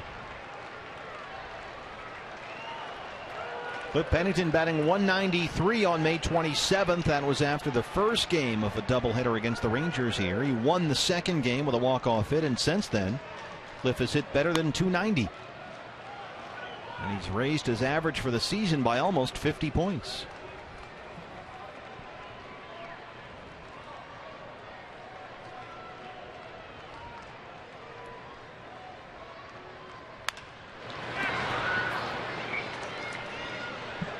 Right by Steve Saxon. How about a great play there by Dave Budrewicz down the right field line, our Golden Glover down there.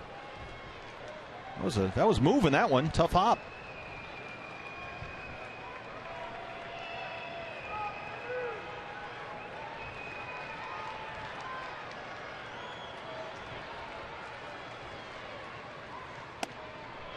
There's a walk. Diamondbacks have the bases full. We talked about the subtle differences between a pop-up, a line drive, a ground ball. Kind of hits on the top and the left side of the baseball that time, imparting some, let's see, that would be clockwise spin on that baseball. Caused it to go into foul territory down that first base line. So 2 singles and a walk here in the 9th. Gives the fans a chance to see Goldie hit with the bases full. Montero, the runner at 3rd. Adam Eaton at second, and Pennington at 1st.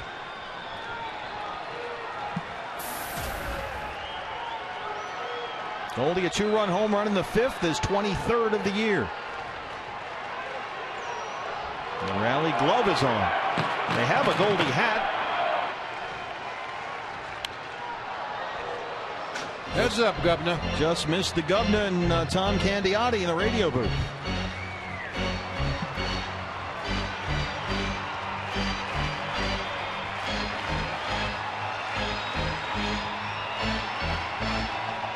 Rally luchador masks are on.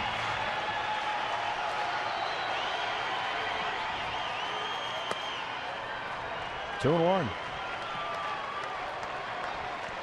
Goldie walked in the 1st, grounded out in the 3rd, homered in the 5th, and he struck out looking his last time up. The Andreas Cantor Goldschmidt here.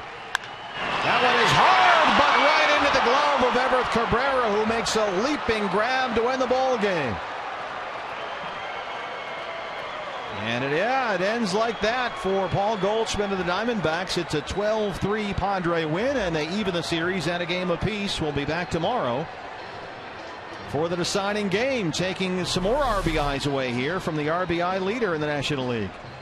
We hit that one right on the button. Unfortunately, didn't get any elevation. A screaming line drive. It was a nice play by Cabrera there to take away some RBI. Man, that ball came off the bat in a hurry, over 105 miles per hour. So it's a 12-3 ball game. Diamondbacks drop to 54-50 on the year. They are right now 1 full game behind the Dodgers for the NL West lead. The Dodgers right now lead the Reds 4-1. That game in the 8th inning. And if that score holds up, it'll be a game and a half for the Diamondbacks behind LA. So a split so far of this 3-game series. We are back tomorrow afternoon for the series and homestand finale. 12-3 Padres win it. Let's kick it out to center field for the postgame show, guys. Steve, thank you very much.